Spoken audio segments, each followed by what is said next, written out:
Hi! Hey! Kamusta? What's up mga kakam? Excited na ba kayo sa 2021 NSTW? Markahan nyo na ang inyong mga kalendaryo ngayong November 22 to 28, 2021. Magkita-kits tayo sa 2021 NSTW. Handog ng DOST. 2021 NSTW. And Science for the People.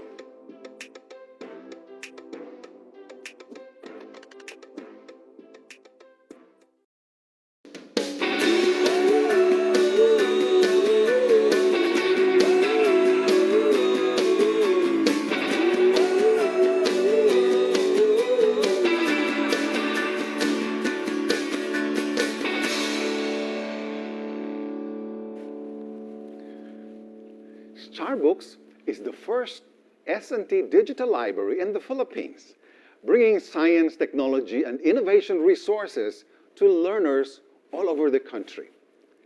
Many of the materials here in this library are inside this Starbucks pod. Books, journals, reports, even rare Filipiniano in science and technology, it's all here. What we did is essentially we tried to digitize all our library materials that are fit for sharing. The natural progression was, why not make this library content available to those who would want it? We hit upon the idea, why not put them in a hard drive?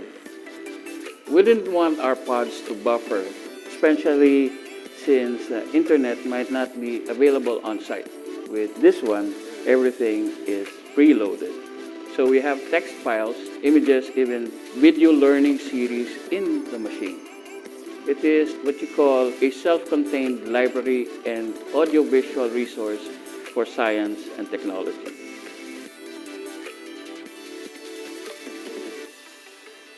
We are absolutely inspired by how communities welcomed Starbucks. We felt the need to scale things up, but we couldn't possibly keep up with the demand for Starbucks by ourselves. Private agencies, NGOs, and our government partners readily gave their resources and commitment in literally bringing science to the people. So nakita po namin doon na walang-wala, only 3 teachers, and then wala din masyadong resource materials. Prone to hazard mga lugar na yon. So kapag na-devastate sila ng isang typhoon na malakas, so nababawasan talaga yung mga references nila kasi nasisira yung school or yung library. Sa Albarca, Basilan, kilalang kota siya ng Abu Sayyaf. Doon ko na-experience yung nagde-deploy ka na natatakot ka rin. We donated our e-learning content to public schools. One is through Starbucks. We had a common ground because we have the content, they have the platform. We have to bring the pod, bangka. Yung unang design pa ng pod was cement. Yung base, sobrang bigat nung pod.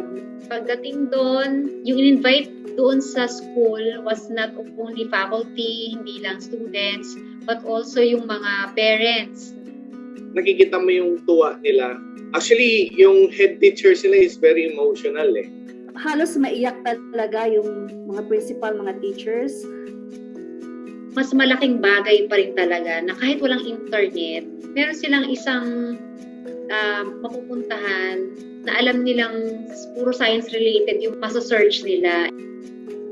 Hindi na sila nahihirapan sa paghahanap ng reference nila sa nandyan na kay Starbucks.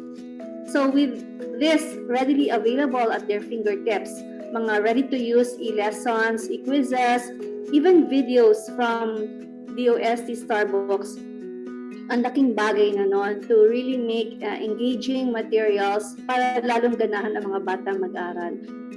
Accessible for all ages nga eh. Even parents, kaya nakakatuwa. Dahil sa Starbucks, umangat yung kalidad ng kanilang pagtuturo. What we can attribute to Starbucks, ang Calabarzon ang top one in terms of the number of examinees who will take up DOST-STII scholarship examinations. Yung mga agtag group hanggang elementary level lang. Hindi sila nakakapag-attend ng high school nila. After 2 years, nagkaroon ng student nila na pumasok hanggang high school, hanggang senior level. Nag-focus siya sa science curriculum. So yun din yung magandang pagkakataon. Dahil sa pagkaalaman sa siyensya, siguro maiwasan yung kaguluhan, education, the pathway to peace and development.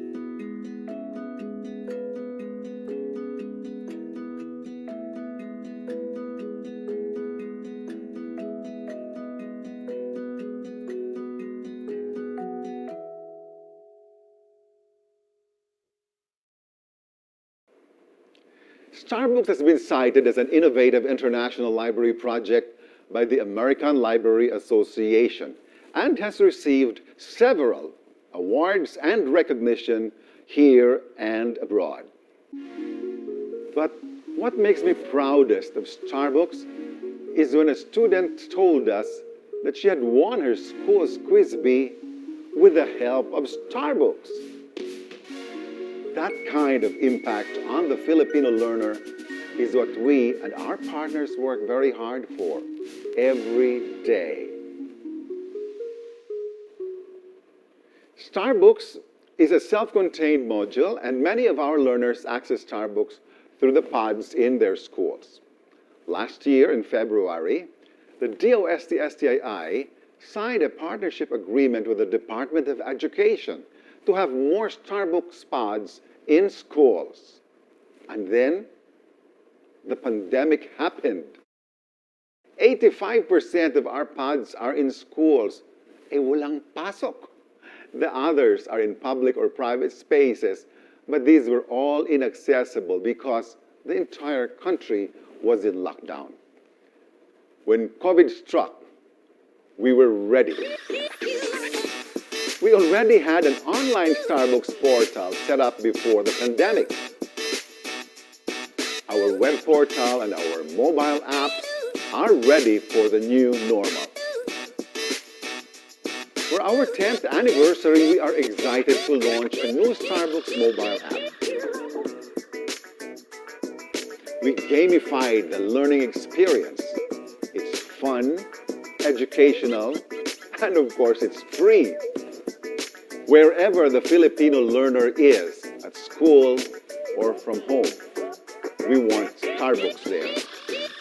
That is our commitment.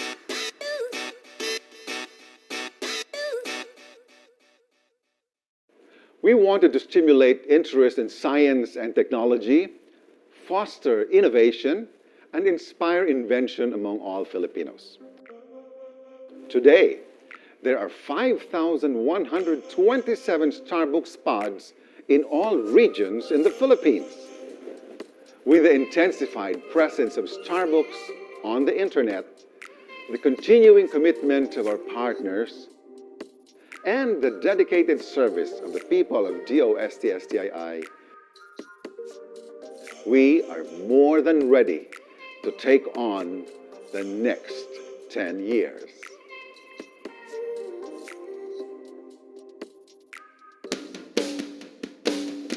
Ten years ago, we built a digital library and brought it to the Filipino learner.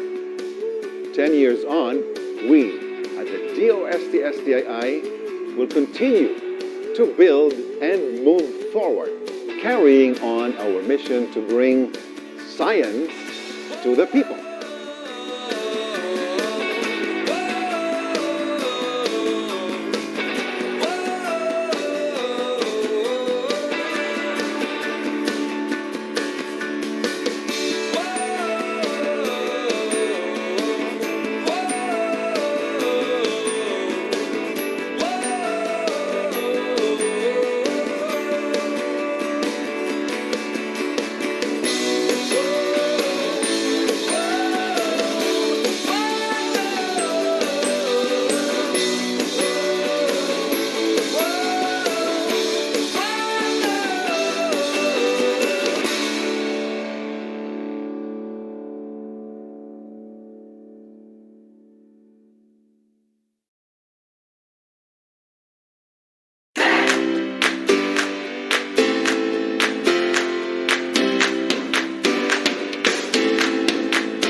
Information is power.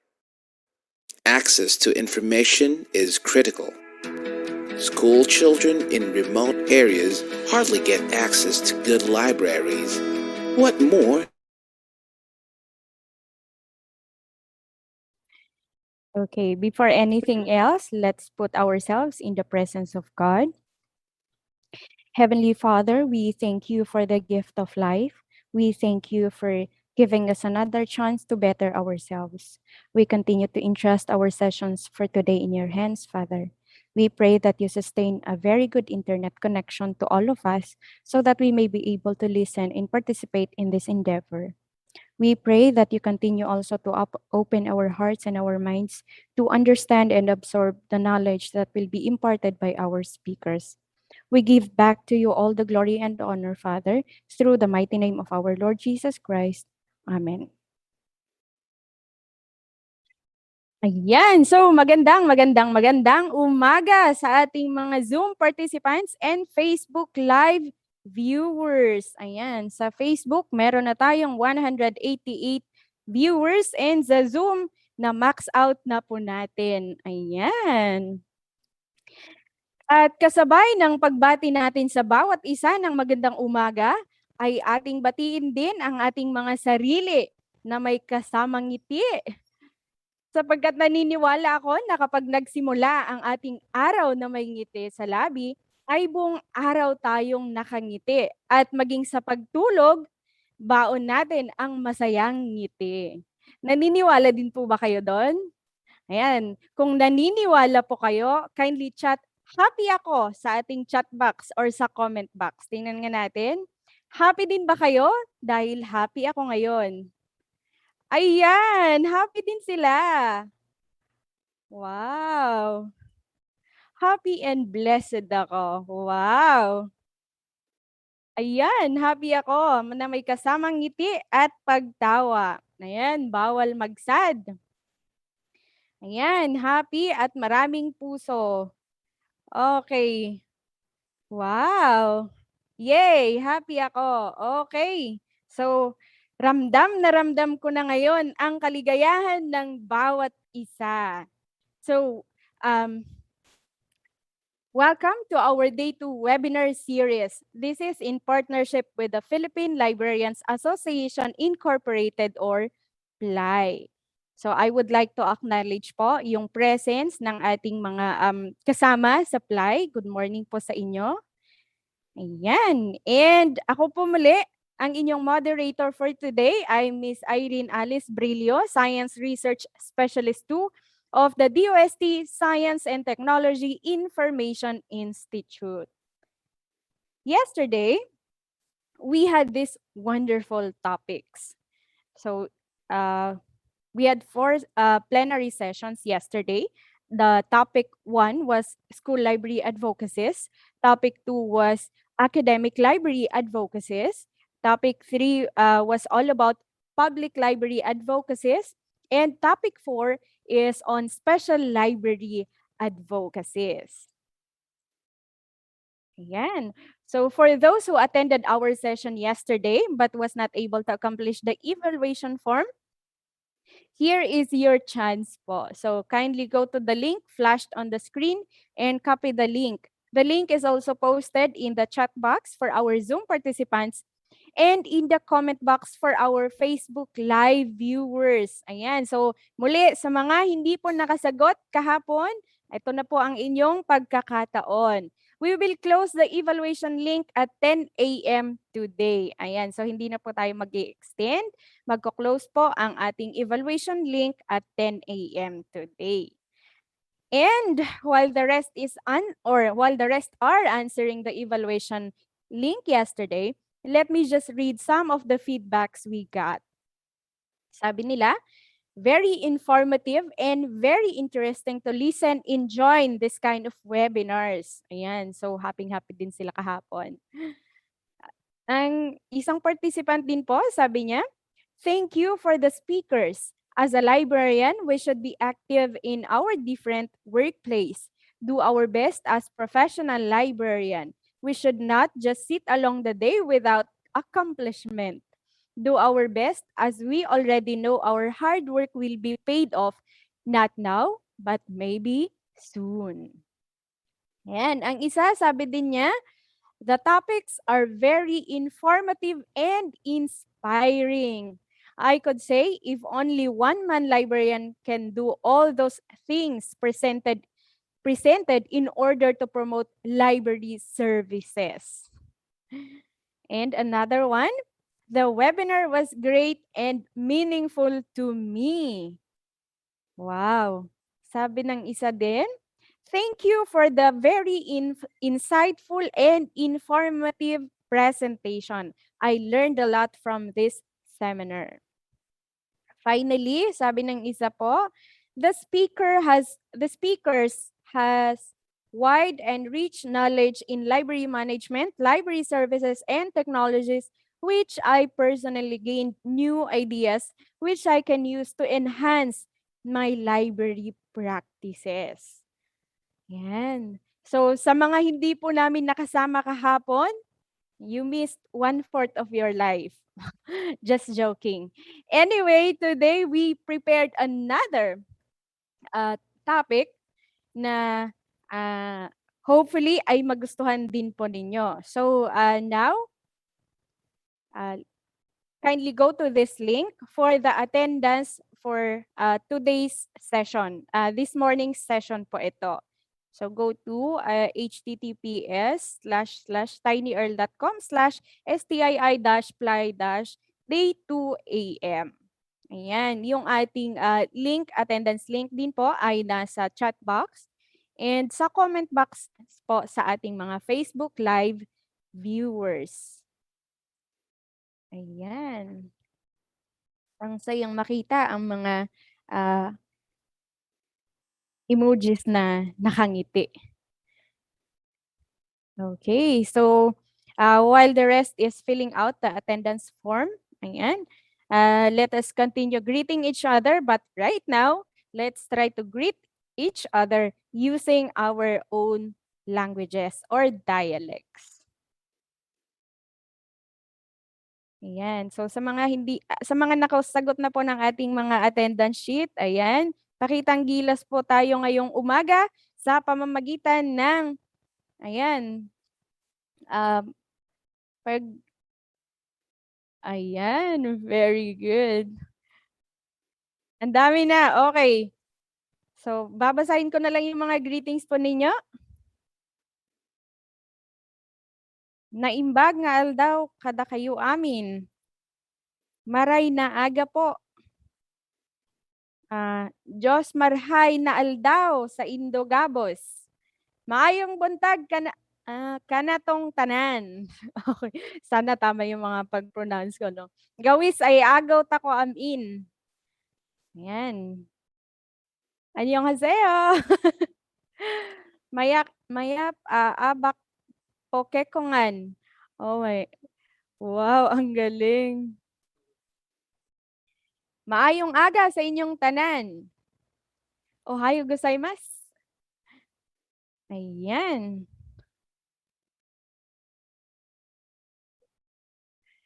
Wow, okay. So, buenos dias. Marhay na aldaw tabi sa Gabos. Mayong aga sa inyong tanan, mga Ilongga. Okay. Ayan. So, thank you so much po. Ayan, for your very active participation. At simula pa lang po yan ng ating araw.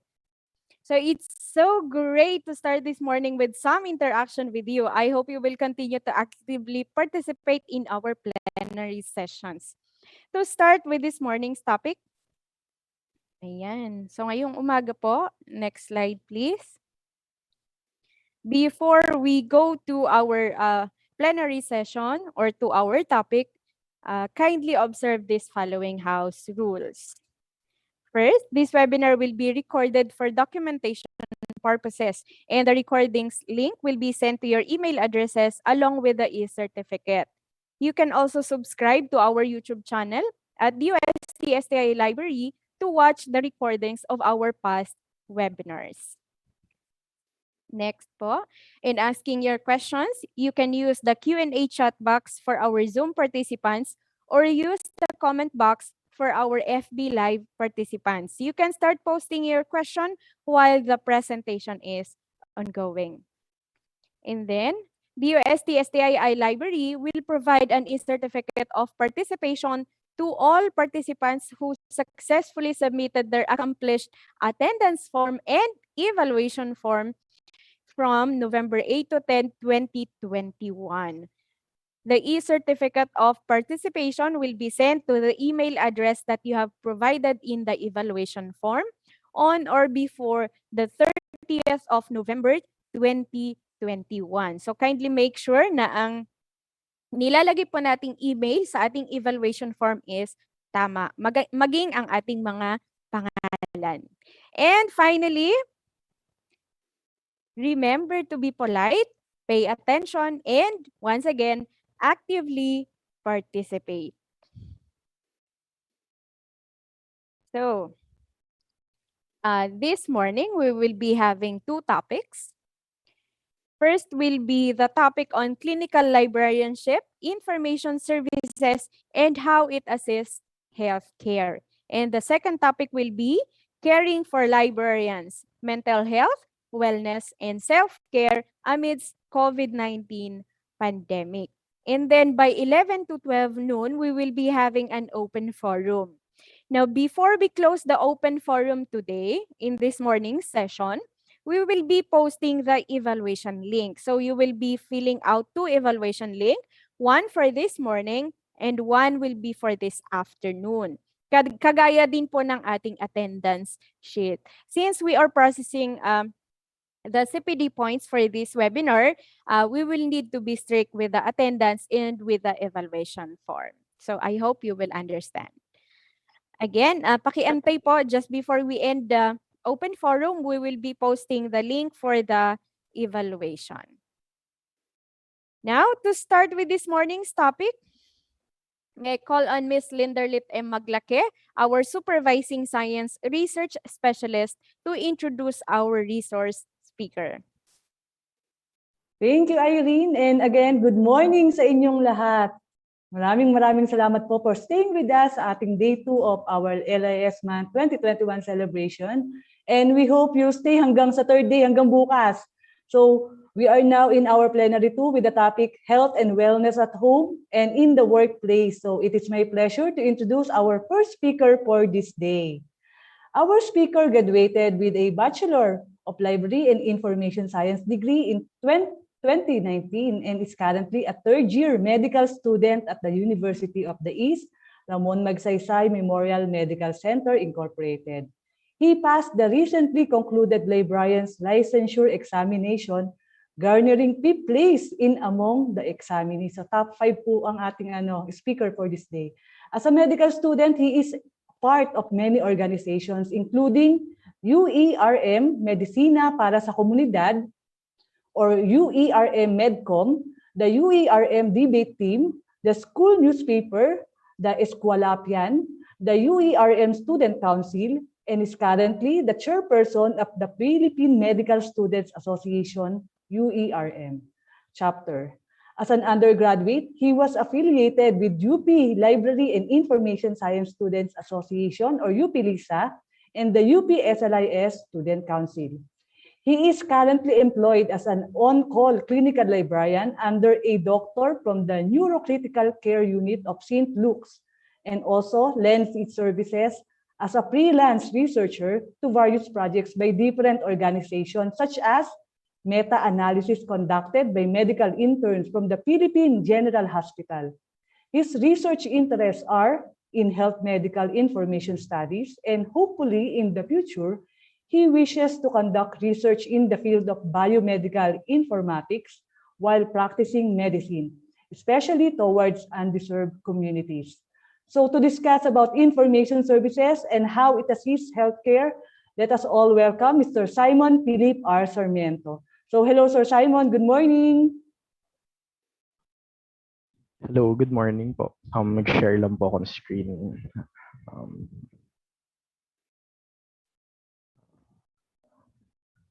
I apologize if you hear some background noise. Medyo maingay where I am right now. Uh, Can you see my slide? Ah, Yes, Sir Simon. okay, sige. Good morning.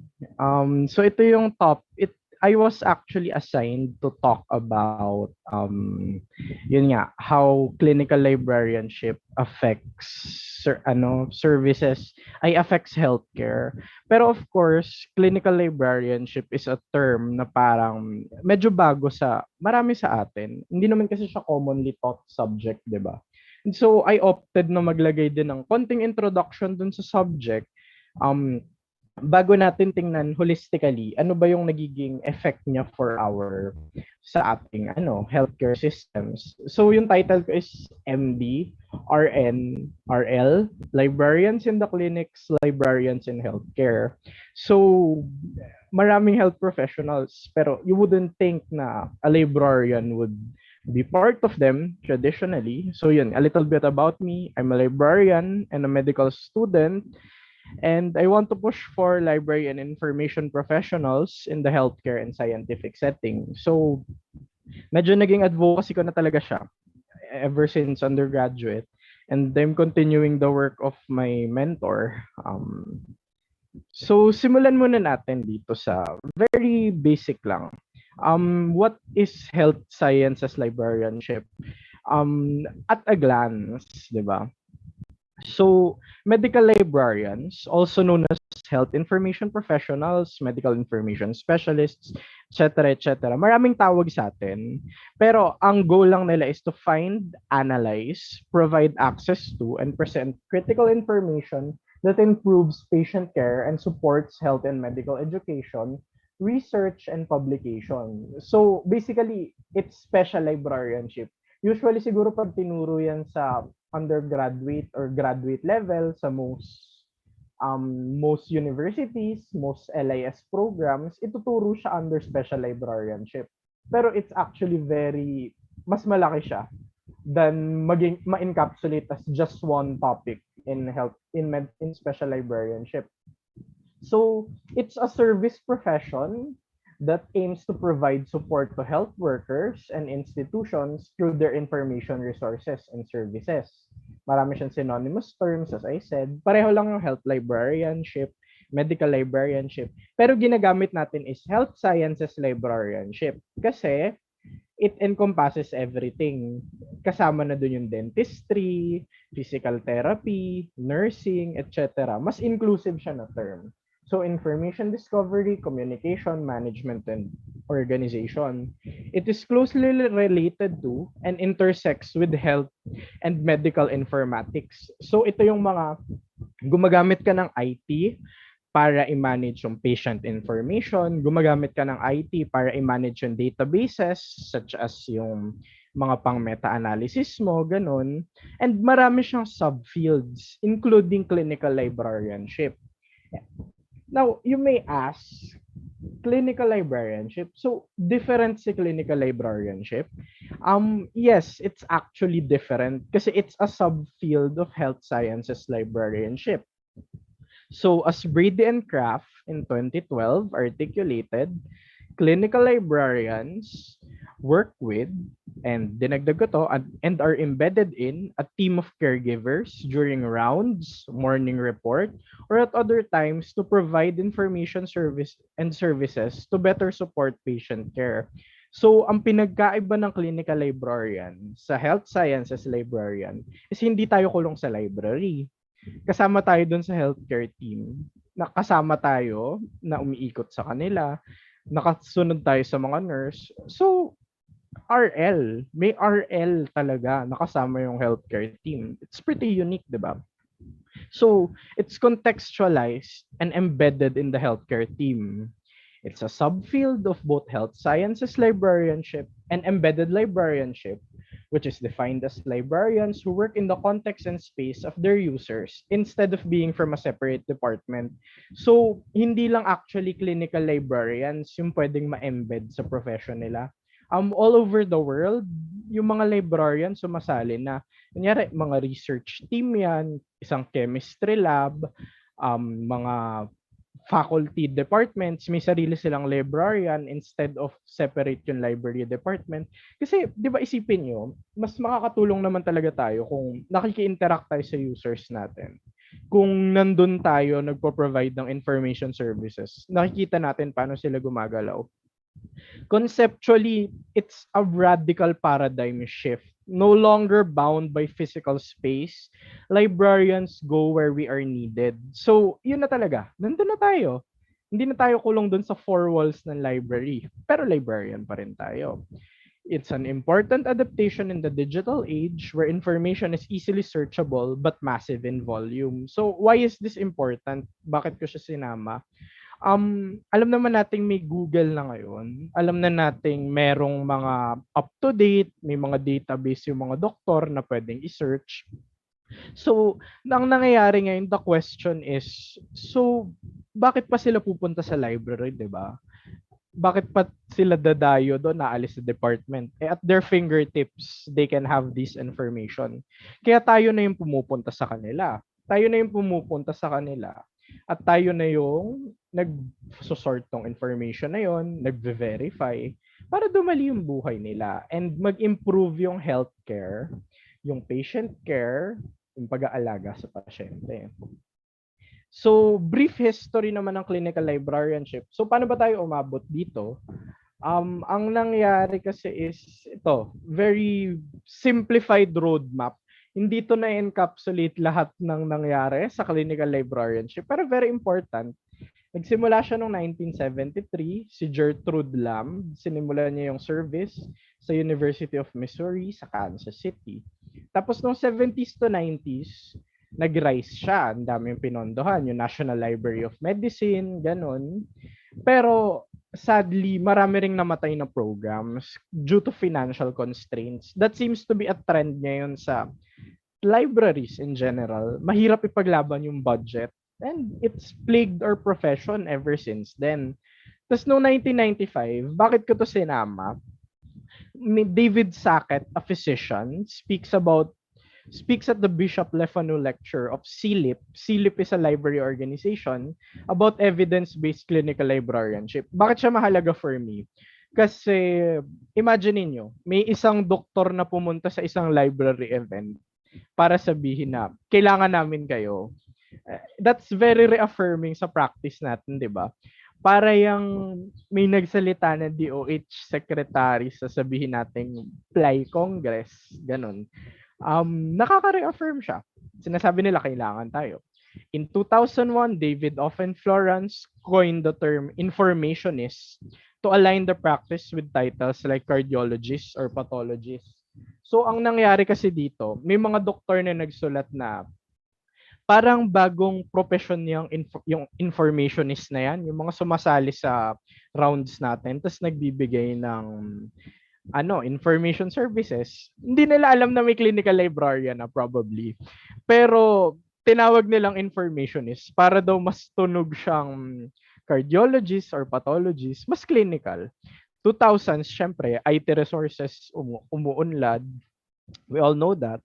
Tapos in 2014, Santos and Mariano document the first known clinical librarianship service in the Philippines. Sa St. Luke's to, si Santos was my mentor, si Sir Mark sa SLIS. Tapos si Dr. Mariano is yung current employer ko. Ako na yung nag-take over dun sa position dito. Tapos ngayon at present, this is where we are. Continuing the work of our predecessors, tinutuloy lang natin. Sana nag-i-improve siya. The skills and tasks of a clinical librarian. Anong ginagawa ba natin? Exactly. And anong kailangan natin? Ito, very simple. Board exam halos, di ba? General skills, interpersonal, administrative and clerical skills. Dapat marunong ka makipag-usap sa mga boss mo, marunong ka mag-negotiate ng budget na, ma'am or sir, kailangan po namin yung ganitong database. Kailangan ko siya para ma-provide ko yung service na kinikailangan nyo. Professional librarianship skills naman, yan, mga very innate na sa atin to. basta graduate ka ng BLIS. Database, abstracting, kunyari, mahaba yung article na nare-retrieve mo, reference, information organization, evidence-based practice. Tapos medicine-related skills, ayan na, subject area expertise. Hindi mo naman kailangan maging doktor or maging nurse, pero sobrang laking advantage niya. Kailangan lang alam mo yung mga nangyayari. And again, it involves evidence-based practice. So bakit ko siya in-emphasize? Ito talaga yung puso ng pagiging clinical librarian. Dapat alam niyo yung evidence-based medicine. So it is the conscientious, explicit, and judicious use of current best evidence. Basically, dapat marunong kang tumingin ng information, tapos masasabi mong reliable ba to or hindi to reliable? Ibibigay ko ba to sa boss ko? Kasi meron kang hierarchy of evidence. So, pinakamataas yung meta-analysis, as pinakamababa yung expert opinion. Kunyari, sabihin ng boss mo na merong pumasok na pasyente, na aksidente siya, tapos nagka-damage siya sa utak niya, 'di ba? Tanongin niya, anong pinakamagandang way to treat tong case na to? Tapos bibigay niya sa yung specific details ng kaso. Sa hierarchy of evidence, dapat yung ibibigay mo sa kanya na materials nandun sa mas mataas. Kasi yung expert opinion kaya niya na yung gawin eh. Pero yung mga studies, yung paghahanap niyan, pag-organize, pag-filter, yan yung magiging trabaho natin. Now, ito yung mga current task naman ng isang clinical librarian according to Harrison and Berake noong 2010. So, expert searching and critical appraisal. Ito yung main task. It involves research level reference service to support clinical function. Hindi lang siya usually ready reference na kuha ka ng encyclopedia or libro or textbook. Ito na po. Hahanap ka talaga ng studies eh. Lalo na if yan yung mga case na kailangan nila ng experimental na treatment kasi wala, medyo nanganganib yung pasyente tapos they're willing to try all they can. Tapos next is yung team and contextual awareness. Syempre kailangan mo na alam mo yung nangyayari dun sa kung nasaan ka. Kaya ka nga embedded dun, nasa clinic ka as a clinical librarian. Ano yung na-encounter nilang case sa neurology unit? Hindi ka naman maglalagay dyan ng masyado ng mga tungkol sa kidney stone o kaya liver cirrhosis. Hindi, puro brain, tsaka heart kasi stroke, ganun. Information management, ayan, organization, storage, retrieval, and other basic library functions. Pero hindi siya constrained sa isang physical library. Hindi mo kailangan ng physical library. And kanina, as Starbucks said, di ba? Accessible sila online. And yun na rin yung paradigm ng clinical librarianship eh. Puro online access. Kasi gumagalaw kayo. Nasa scientific setting kayo. Usually nasa ward kayo or nasa laboratorio, di ba? Wala na kayong time pumunta sa library. Pero, kailangan mo pa rin ayusin yung information na nakukuha nyo. So, Google Drive, mga ganung bagay. User education, teaching users to search for articles and other basic information services. Mahalaga din to kasi you're not gonna be available every time. Pero there will always be patients. Kailanganin lagi yung medical information. Ganun siyang kaimportante. So kailangan nyo rin turuan yung mga doktor. Lalo na if sila yung mga doktor na medyo matanda na, hindi naman lumaki sa digital age. Kailangan nyo silang turuan paano maghanap.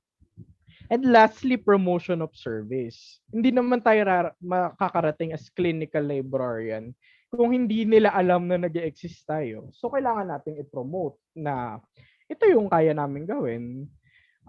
It also helps the profession. It helps us kasi nakikita yung place natin in society as information professionals na kaya natin itong gawin, kaya nating magbigay ng service. Hindi lang kami kulong sa library at taga-shelve. Hindi lang kami kulong sa library taga-ayos ng books. Ito yung sample ng work ko. Dyan sa upper left, yan, may magte-text yung boss ko na please send me the latest guideline, how to prepare patients for thymectomy with myasthenia gravis. Paano ihahanda tong pasyente na to para sa operasyon? Ganyan. Kaya AI in hospital setting. Kunyari, gusto nilang upgrade yung unit nila. Tapos dyan sa lower left, sasagot ako na ito yung nahanap ko and explain ko bakit ko to sinama exactly. Tapos dyan sa lower right, yan yung drive na arranged by topic. So, I think it qualifies as a library, personally. Kasi ang dami ng articles na nagagather eh. By topic siya naka-file. And kahit Google Drive siya, wala kang hawak na books, it still does its job, which is to provide information to users in a timely manner. I think it still fulfills the criteria of a library. So, ito na. Ano yung impact ng practice natin? Ang dami kong sinabi na kailangan natin gawin, bakit tayo napunta dito, pero mahalaga ba talaga siya? May nagagawa ba talaga siya? Or is it just another job na wala lang, ginagawa lang nila kasi magandang may librarian, pero sabi ng maraming studies, mainly si Brady and Kraft yung magandang resource for this. May detailed summary sila nung mga studies that evaluate clinical librarianship. In terms of direct patient care and the clinics, it is noted that the provision of information resources changed the clinical decisions of the healthcare team. So confirmed siya by isang analysis ni Brettel, Madden, and Payne. What does this mean? Anong ibig sabihin nito? May mga doktor na, kunyari, ito yung ibibigay kong gamot sa pasyente ko. Tapos, ang sabi ni librarian, may lumabas na bagong gamot for that. Meron na, ito na yung treatment protocol ngayon dyan. Tapos, nagbago sila ng paano nila gagamutin yung pasyente. So, with the help of that librarian, they actually changed the course of the treatment. 'Di ba? Imagine niyo, nakaka-reassure din yun, 'di ba? Ngayong pandemic. If ikaw yung pasyente, tapos alam mo yung doktor mo, updated sa mga information resources na nangyayari. Sa COVID, ang dami nagbabago na treatment protocol. Parang halos every month may nagbabago dyan. And tayong librarians, kung ma-update natin yung mga doktor, hindi na masasayang yung oras nila. Makakapag-focus sila sa pagliligtas ng buhay. Kasi ginawa na natin yung nitty-gritty ng pagsusort ng information. And malaking impact yun. Magugulat kayo. Kasi kahit isang oras na na-save mo sa doktor, nakatulong ka to save a human life. So, ito naman, professionally, librarians connect more with their teams and they're able to respond more to their needs as opposed to being separated from users when they are stuck in a library. Anong ibig sabihin nito? May benefit din siya sa librarian. Usually kasi sa librarian, lalagay mo sa library 8 to 5. May interact niya lang yung clients niya pag kinausap siya. Hindi naman lahat pumupunta sa library, lalo na ngayong pandemic, 'di ba? Pero dito, dahil nandun ka na sa setting, nakakausap mo lagi yung users mo.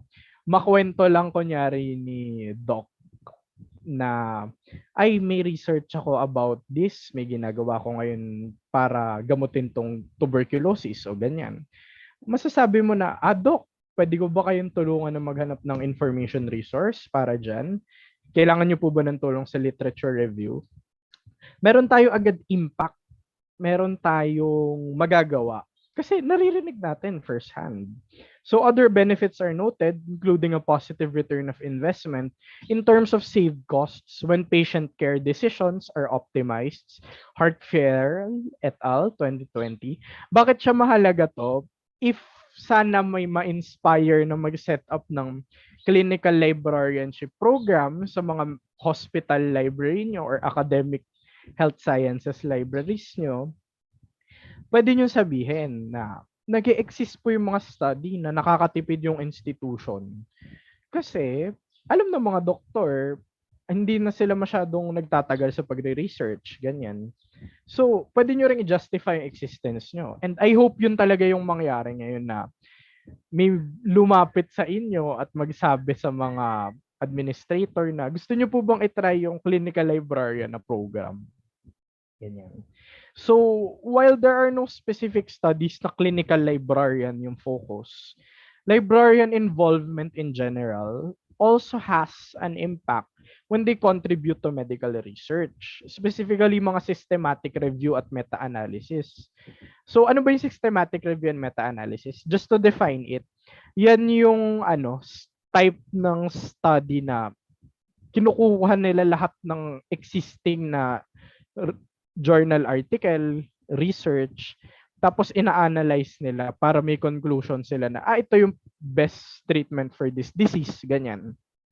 So, perfect na perfect sa mga librarian. Kasi ang major component ng meta-analysis at systematic review is searching for articles. Ang galing-galing natin dyan. May document delivery services nga tayo, di ba?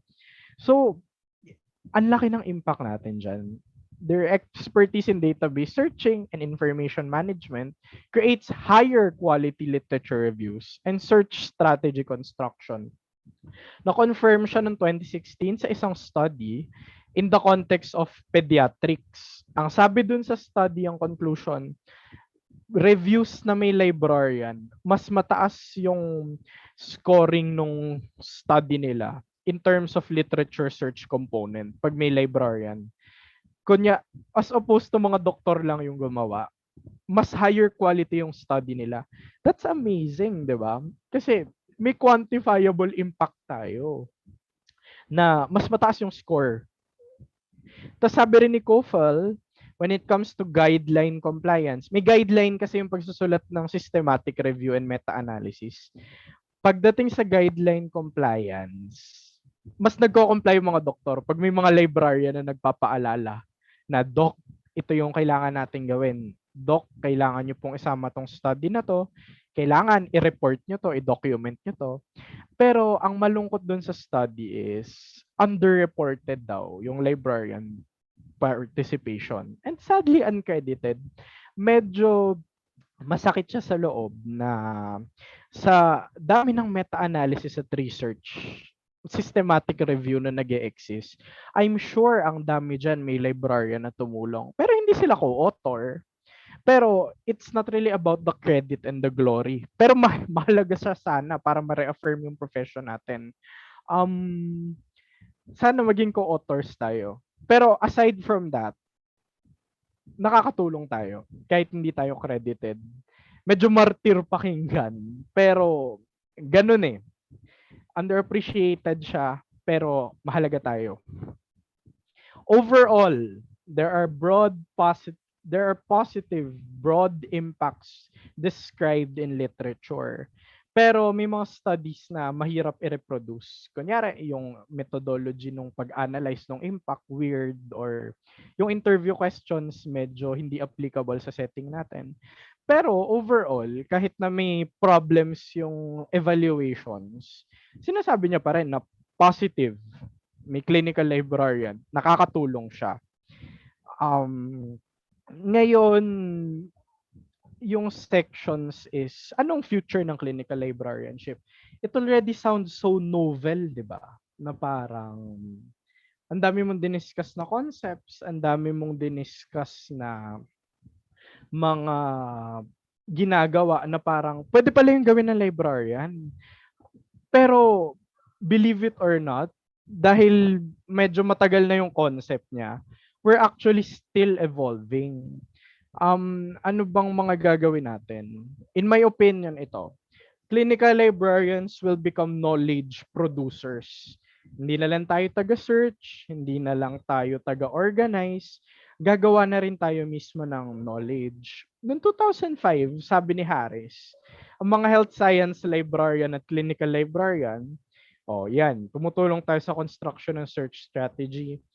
Pero sabi ni Zargani, ngayong 2021 lang, may expectation na rin sa atin na kaya nating i-synthesize yung information na yan and create content such as research guidelines, learning materials, and other resources for their clients.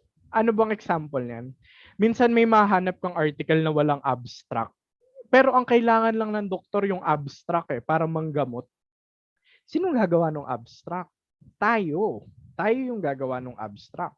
We're gonna produce knowledge for them. We're gonna synthesize information.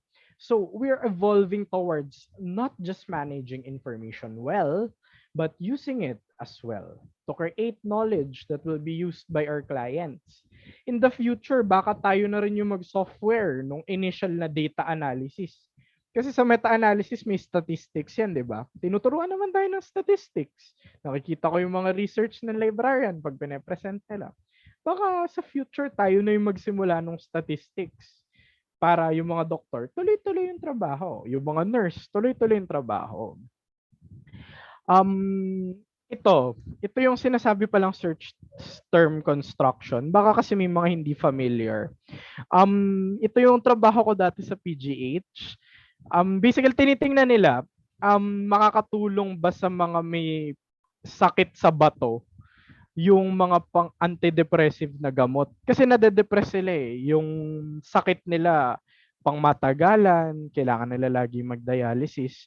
So ito, ganito ako mag-search sa database. Kidney failure, chronic, ganyan.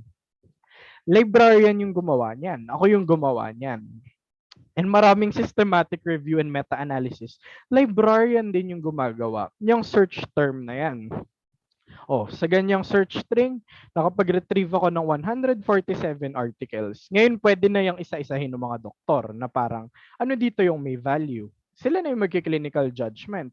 Pero imagine, kung sila pa yung gumawa nito, lalo na wala naman silang, hindi naman lahat sila may training sa pag-search sa database, hindi naman lahat sila may training na parang LIS major, we save them a lot of time. Actually, ilang araw yung na-save sa kanila. Kasi nakakapag-proceed na sila sa study habang ginagawa ko yan.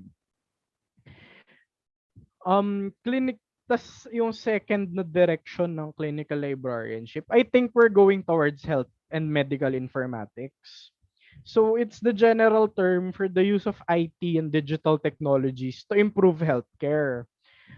Ayan na yung database management, paggawa ng information system, na may IT part nga yung board exam natin So may training na rin tayo doon, di ba?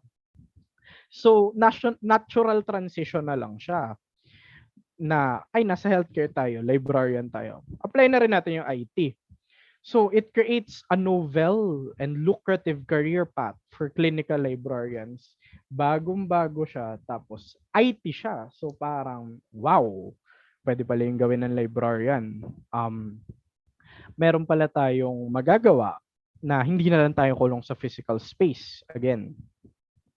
So itong last portion ng talk ko is how do we refine the clinical librarian profession? Nasabi ko na sa inyo, ang laki ng impact niya and ang exciting ng mga ginagawa niya. Tapos, nag-evolve pa siya. May patutunguhan pa siya sa future.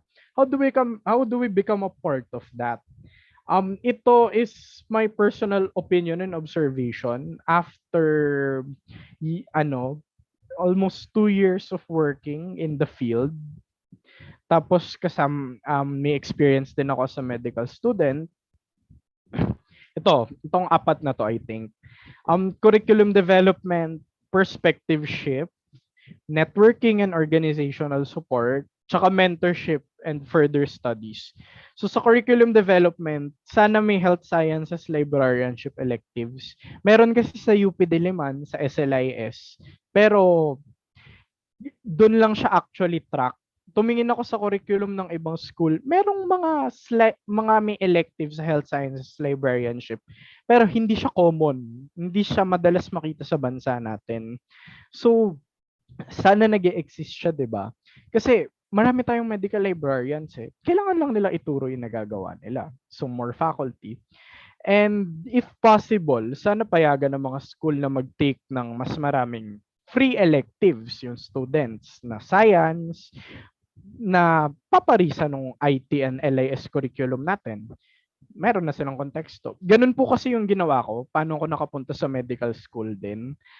Nag-take ako ng science electives, organic chemistry, biology, ganun. So, hindi na ako unfamiliar dun sa mga concept. Pagpasok ko sa trabaho ko rin, nung na-hire akong clinical librarian. Okay, naintindihan ko na yan. Ganun. Perspective shift, hindi tayo pwedeng malimitahan sa physical library. Sobrang halaga niyang mindset na yan. We can't be evaluating ourselves based on ilang number of books ang meron ka. Kahit na 50 articles lang ang meron ka, kung sobrang high value naman yan, mas marami ka pa ring buhay na maliligtas kaya sa may 1,000 libro ka pero 2 lang yung useful doon.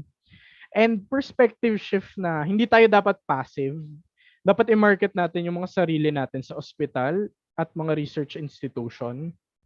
Kung may kaibigan kayong doktor, kung nagtatrabaho kayo sa ospital, kayo lumapit. I-cite nyo yung mga study na ito yung ginagawa sa US. Nakakapag-save sila ng pera.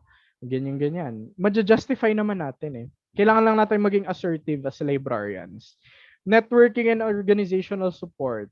Create linkages with medical societies, DOH and DOST to foster clinical librarianship trainings, fellowships, and certifications. Alam niyo ba sa US, may mga ganyang program na pwede kang mag-apply na i-rotate ka as a librarian kasama ng isang medical team. Sponsored by their National Library of Medicine. Kung may mga ganyan tayong certification sa bansa, siguro sa tulong ng MALAP, tsaka ng DOH, tsaka yung library ng DOH, ang laking tulong nun kasi may certified na clinical librarians. And secondly, share and provide resources and databases to support medical research. Actually, kasi may experience ako na may isa akong database na hindi ko talaga mahanap kahit saan ako magpunta. Nagtanong ako sa DOST, nagtanong ako sa Philippine Council for Health Research and Development, nagtanong ako sa DOH, nagtanong ako sa World Health Organization, tapos nagtanong na rin ako sa mga university. Wala sila nung M-base na database. So, ang limited ng resources kasi natin, kailangan nating mag-share at magtulungan. Alam kong nagbabayad tayo for those resources, pero in the name of saving lives, in the name of making more research to end this pandemic, 'di ba? Kailangan natin magtulungan eh. Kasi konti nga yung resources. Lastly, yung mentorship and further studies, dapat yung mga health sciences librarian ngayon, kung may nanonood sa inyo dyan, sana magturo din tayo. Ituro natin yung ginagawa natin sa mga estudyante. Aside from certification, pwede rin tayo mag-aral ng mga health sciences fields like health informatics para very specialist tayo. Nag-medical school ako, so I think I'll get that specialization. Yung mentor ko na sinasabi ko si Sir Mark, he was a nurse, then he's a librarian, di ba? So may subject specialization. Ways to develop our competencies, if interested lang kayo, sana may na-interest sa talk ko, pwede kayong kumuha ng trainings, such as ito, good clinical practice. Hindi naman, libre siya, and tinuturuan ka lang niya ng anong mga protocol pag gumagawa tayo ng studies that involves humans, people, mga randomized control trial, drug trial. Kung may certification ka nito, malalagay mo to sa CV mo, and ang ganda niya. Kasi ni-require to sa akin nung gumawa ko for PGH na dapat meron ka ng certification na to. Magagawa niyo siya in one day kung mag-aaral kayo. Basically, it says na qualified ako to do research kasi naiintindihan ko yung konteksto. It's free. Ayan yung website link. Pwede ka rin mag-studies here or abroad. UP Manila may health informatics program na. Tapos dati nung Gabriel A. Bernardo lecture sa SLIS sa UP, may doktor din na nagsalita about health informatics sa mga librarian. Tapos sabi niya, pwede rin kayong mag-enroll dito siguro, di ba? So ayan, sa UP Manila. Kung wala kayong time, meron sa UP Open University online program, international health. Meron din yung health informatics na component. May health IT siya. Tapos ito, abroad sa Canada, University of Western Ontario, may health information science talaga sila, di ba? Masters at PhD. If hahanap kayo ng scholarship, pwede kayong mag-aral dyan. Pwede kayong pumunta dyan. Tapos, hopefully, magamit nyo in the field. Kasi, specialized na yung knowledge, no? Of course, hindi natin i-discount yung LIS programs. Yung MLIS ng UPSLIS, meron ding health sciences electives, health sciences librarianship electives, and doon, pwede nyo siyang aralin and nasa bansa lang siya. Tapos interestingly, if willing kayo mag-explore, alam niyo ba sa Middle East, meron silang dedicated na medical library and information science course. As in, yung inaaral nila is medical library. Tapos nandun siya sa Medical Science University. So, meron talagang mga pathway. It's an emerging field. And I want you to realize that. Yun na lang siguro yung gusto ko ring sabihin na may clinical librarianship. It's been proven na nangyayari siya here and abroad. Sana lapitan nyo yung departments nyo. Or if LIS student yung nakikinig sa akin, ma-realize nyo na, pwede ako ma-involve sa science and technology. Pwede ako ma-involve sa healthcare. And i-initiate nyo, maging proactive kayo sa paghahanap ng opportunities. Kasi naniniwala ako na merong lugar ang librarians sa science, sa healthcare, and in general sa pagbibuild ng society through scientific research and practice. So, ang dami kong references, as in marami sila. 3 pages, ito silang lahat. Tapos yung slides ko, just to give credit, dyan galing. And thank you for listening to my presentation. Pwede nyo akong kontakin sa LinkedIn or sige, hanapin nyo na rin ako sa Facebook if ever may tanong kayo about health sciences librarianship. Pero yan yung professional profile ko. Thank you very much for listening to my talk and sana may na-pick up kayo na may lugar talaga ang librarian sa clinic. May lugar tayo sa sciences. Thank you very much. Thank you so much, Sir Simon, for that very informative talk. Totoo po na bago pa lang sa atin ang clinical librarianship and yung mga na-present po sa atin ni Sir Simon is very encouraging para sa atin, especially sa ating mga new librarians or kahit sa mga librarians who are already practicing. Sapagkat meron tayong chance also to help in the field of medicine. So thank you, Sir Simon. Bigyan po natin siya ng virtual clap. Ayan. So kung meron tayong evidence-based sa medicine, may evidence-based sa librarianship. And with the current infodemic ang tawag nila ngayon sa information explosion, kasabay nito yung fake news, tama po?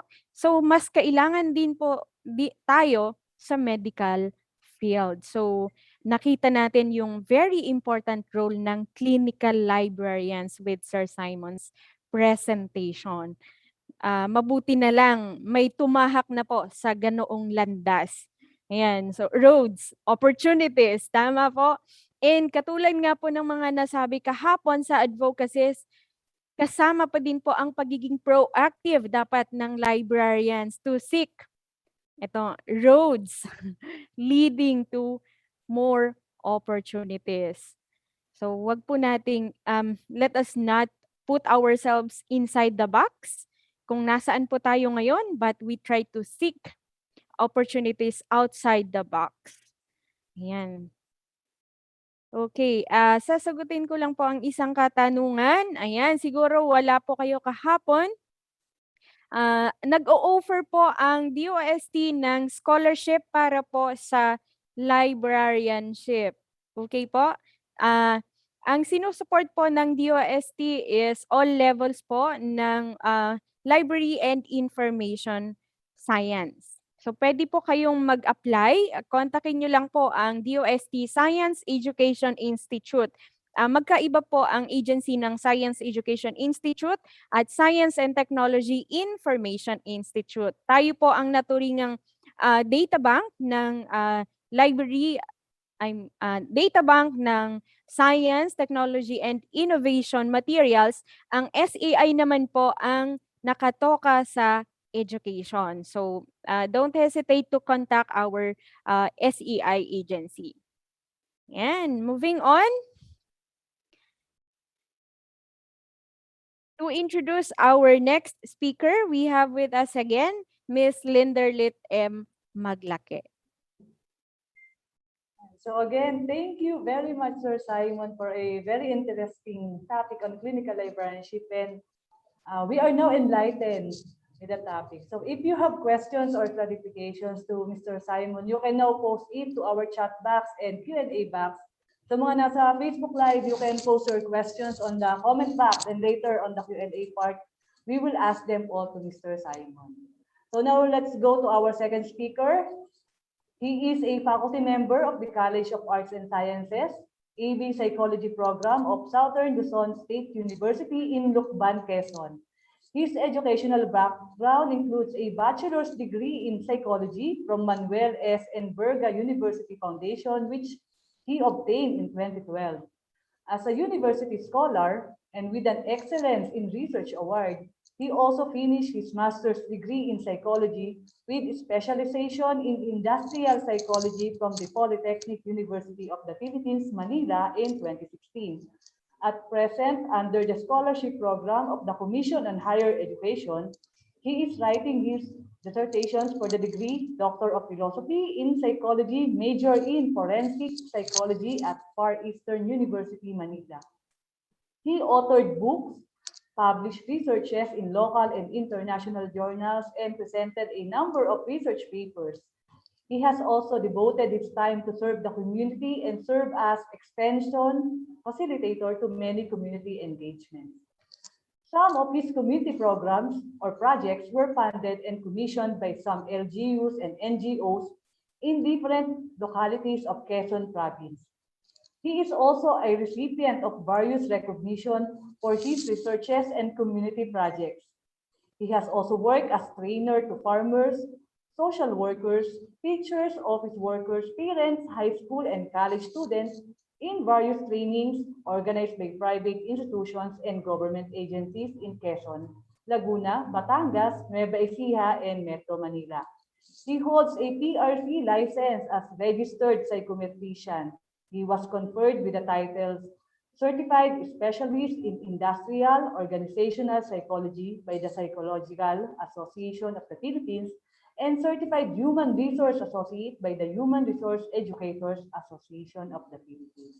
So to talk about mental health and wellness and self-care amid COVID-19 pandemic, let us all welcome Mr. Gino A. Cabrera. Hello, sir. Good morning po. Good morning, ma'am. Thank you very much for the very generous introduction. So, may I be allowed to share my screen to begin my presentation?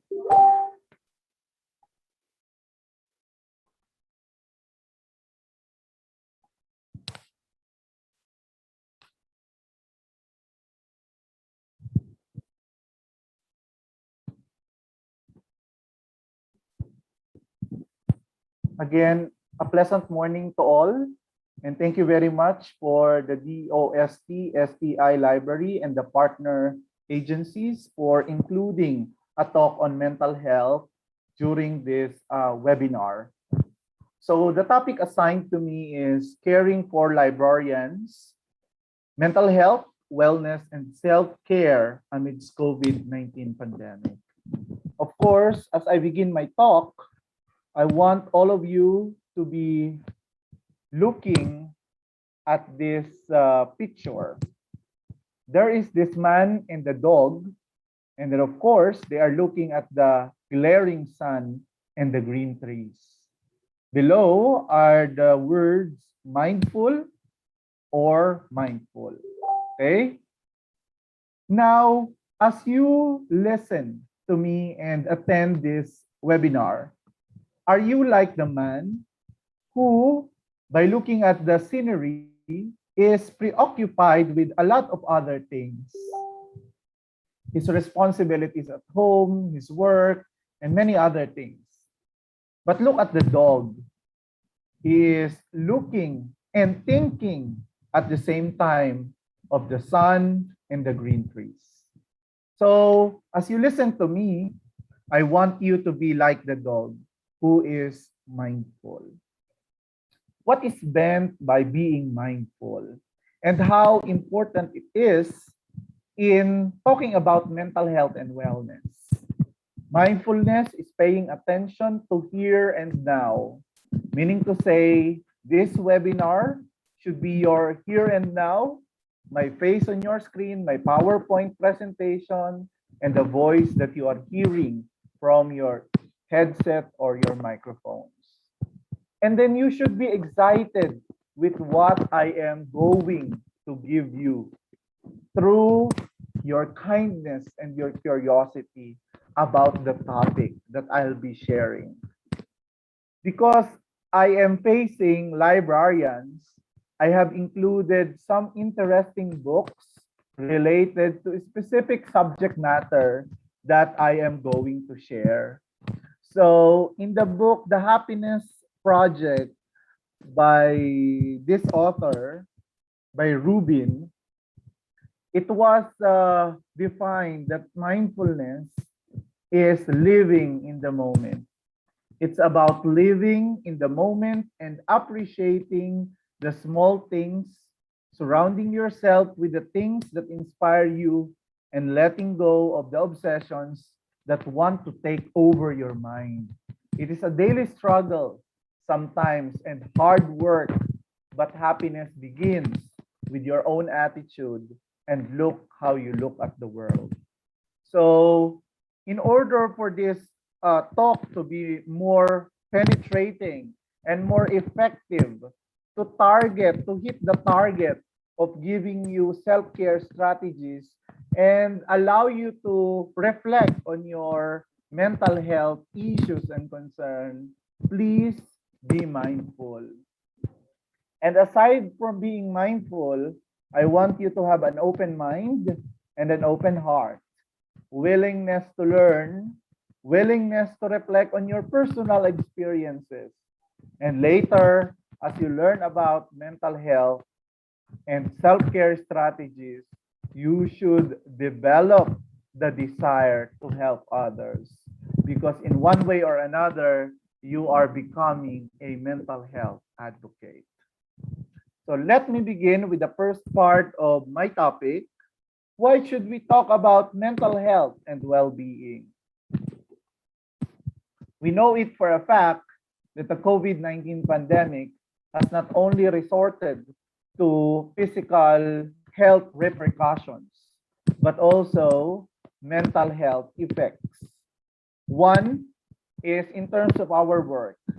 Majority of us, to curb the widespread of the COVID virus, are allowed to have the work from home arrangement.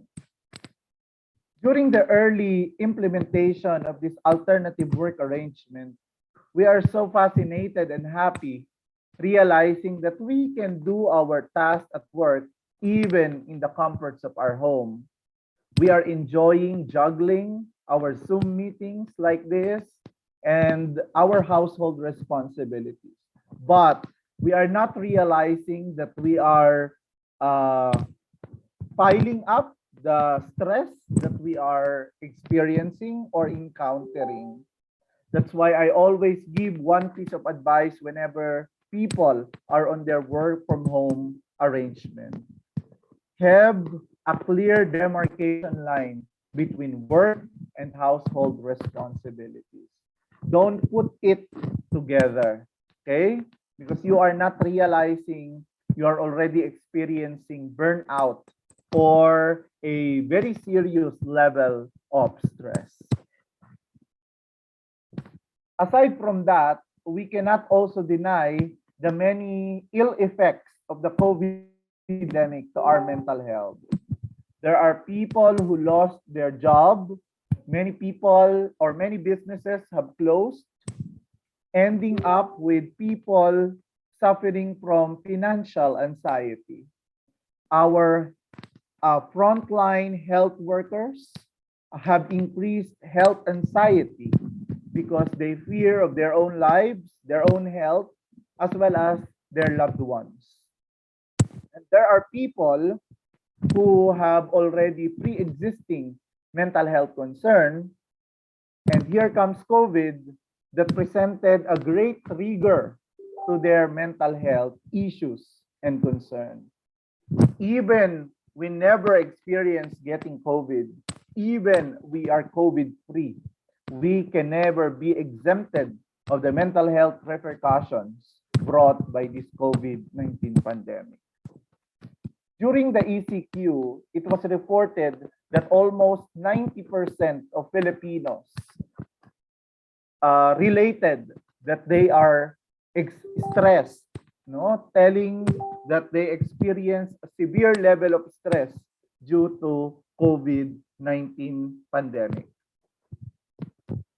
Much more those people who are already suffering from a certain type of mental disorder. So depression was on the rise due to ECQ, no, during the implementation of the heightened community quarantine. It was not surprising that in many news reports and even in research journal articles, it was reported that more and more Filipinos, despite of being on the top rank of being the happiest people in the world, we are experiencing more serious mental health issues due to the lockdown and later on the consequent events brought by COVID-19 pandemic. And if we will not focus on mental health, this will be the next pandemic. Okay? The next thing that we have to resolve are the number of people who are suffering from mental health disorders. This will become a pandemic. What is meant by a pandemic? A widespread of a certain health condition in a majority of the world's population. Okay? That's why I agree that in our responses, in our programs to curb COVID-19, there should be programs addressing our mental health concern. But the number one problem is that aside from the fact that approximately 3.6 million Filipinos were reported to be suffering from mental health conditions, still Filipinos have very poor literacy about mental health. We have very low awareness of what mental health is all about. Look at this picture being presented on your screen. Ikaw na depressed, parang nasa gitna ka ng isang malalim na dagat. Ang family mo, ano lang ang sasabihin sa iyo? Kaya mo yan. Ako nga eh. Pray ka lang. Di ka na kasi nagsisimba. And you end up drowning in the middle of that ocean. No? Maybe the person committed suicide due to severe depression. And these toxic positive remarks are not actually helping them. We all thought that we are helping these people by cheering them up, saying, kaya mo yan. No.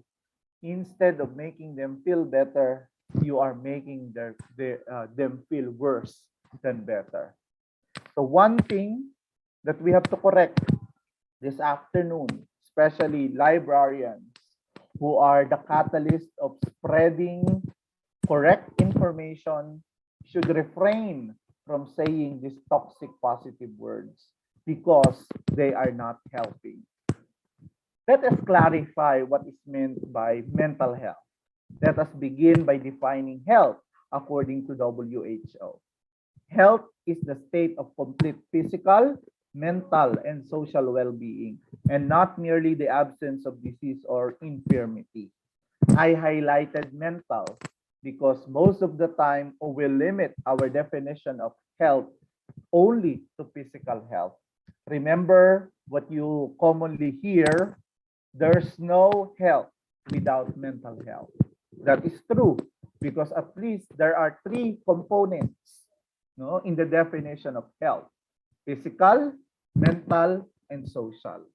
If ever you were able to do your physical health, it does not guarantee that you are fully healthy. Now, let us zoom it in to the definition of WHO on mental health. There are four major criteria or parts of the definition. Number one, a mentally healthy person recognizes his or her strengths and weaknesses. So one important part of being mentally healthy is self-awareness. You know who you are, you know what your talents are, including your insecurities, your weaknesses, the things you are not good at. Second, can cope up with normal stresses in life. Now, is COVID-19 pandemic a normal stress in our lives? No. We live in an extraordinary time, and pandemic only happens once, maybe in 100 years. And we were never prepared of this pandemic. Okay? We can work productively. We can work fruitfully. We are still mentally healthy. And much more if we can still contribute to the community. So those are the criteria or the significant parts of the definition of mental health. By looking at that, you can already make the first layer of assessment to tell whether you are mentally healthy or you are now having serious mental health issues. Another thing that we have to clarify in raising mental health awareness is that there are a lot of wrong connotations about mental health or mental illness. Okay? People are saying that it's a trend. Many people right now, especially the younger ones, the teenagers, are saying they are depressed, they are developing anxiety, and they are not okay because of the educational landscape that we have right now. And parents or the adult ones are saying, nakikiuso ka lang. Dahil maraming nade-depress, nakikigaya ka lang. Let us not underestimate what they are experiencing. Maybe it's really on the rise because this is really the effect of the COVID-19 pandemic. And it's not merely nakikiuso because it's trendy. Second, it's not something you can snap out of. Kaya mo yan, di ka na kasi nagsisimba. These are not magic words that can ease the pain of a person suffering from suicide. And it is not a choice, never a choice. Maybe if I will ask you, no, to raise your hand if you prefer to be diagnosed with depression, to develop post-traumatic stress disorder, no one of you would raise your hand, right? Because no one would choose to develop mental health disorder. It's not a choice. There are different theoretical models that could explain why things are happening. For example, depression, no? One theory that explains depression is the medical model, which says that there are chemical imbalances in the brain that predisposes the strong, sad feelings leading to depression. Okay? Next is attention seeking. People who wanted to commit suicide, developing suicidal thought or suicidal ideation are not really attention seekers. That is what they are seeing as the most practical outlet that they can do. No? So it's not an excuse. Okay, you might be telling your young child who is about to answer his module or her module that you are just making an alibi in order for you not to do your task or your work, right? It's not an excuse. Maybe they are really having anxiety or extreme level of stress, no? And most importantly, not all mental illness or illnesses are visible to the naked eye. Anyone who looks perfect may be suffering from a mental disorder or mental health issue. In 2018, we finally had our mental health law. I think we are the remaining two before 2018 in the world, no? The remaining two countries having no mental health law. So finally, in 2008, we had the mental health law. But as a mental health professional myself, I cannot see that this is being fully implemented, no? Especially by government agencies. Okay? Because according to this law, there should be provision of mental health services to people who are in need, no? In hospital and barangay levels. There should also be the improvement of mental health facilities. Do you know that in the entire archipelago, there are only 84 mental health facilities available. 44 are privately owned and 40, I think, are government facilities. And also, there should be mental health education in schools and workplaces. In your respective schools, in your respective workplaces, are you having mental health education, or are you really taking seriously the DOLE and civil service memo on the provision of mental health program in workplaces, in private and government institutions? Now, the second part of my talk is to educate you about the role you are doing in raising mental health awareness. Yes, you, librarians, are an important stakeholder in the mental health awareness advocacy. In the American Psychological Association website, they highlighted that libraries can serve as mental health hubs. Through the different library facilities, it could serve as mental health support facility to its client. Okay? And then in this article from the American Library Association Public Program Office, the person is a person. No, that's the title of the blog. Promoting mental health awareness in your library. So only through looking at the APA and the ALA, you can already see that the world is looking upon the librarians as mental health advocates. There are also research articles that could help us convince that there are important roles on the shoulders of the librarians when it comes to curbing the mental health issues of the general public.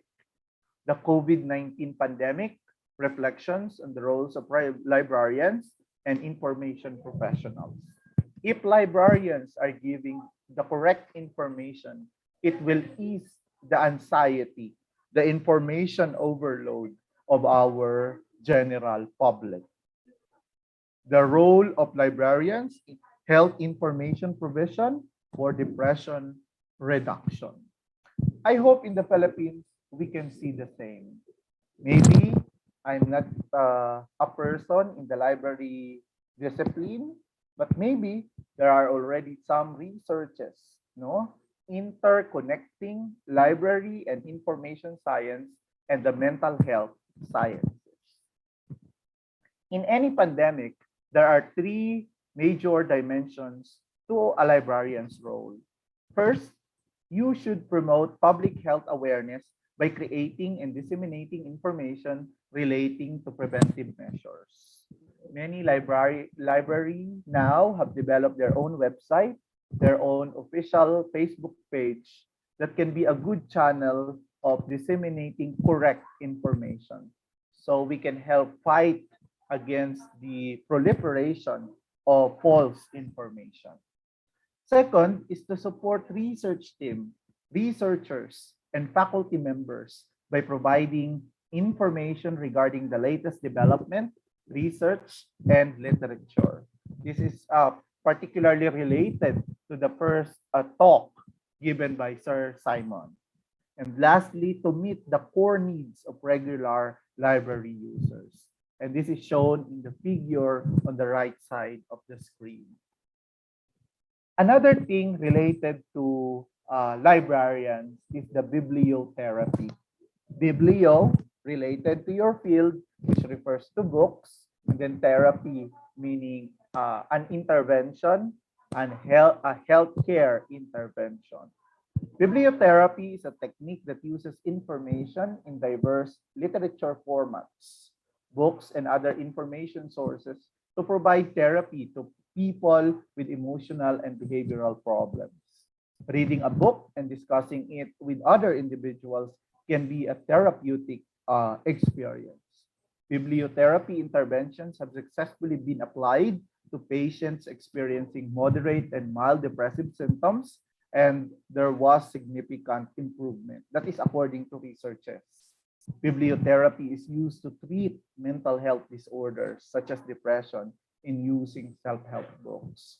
So I hope after attending this webinar, you would be dedicating a portion of your library for bibliotherapy, and you will be inviting your library users to look at it and appreciate it as something that could help them do their self-care strategies, especially those people who are seriously battling against mental illnesses.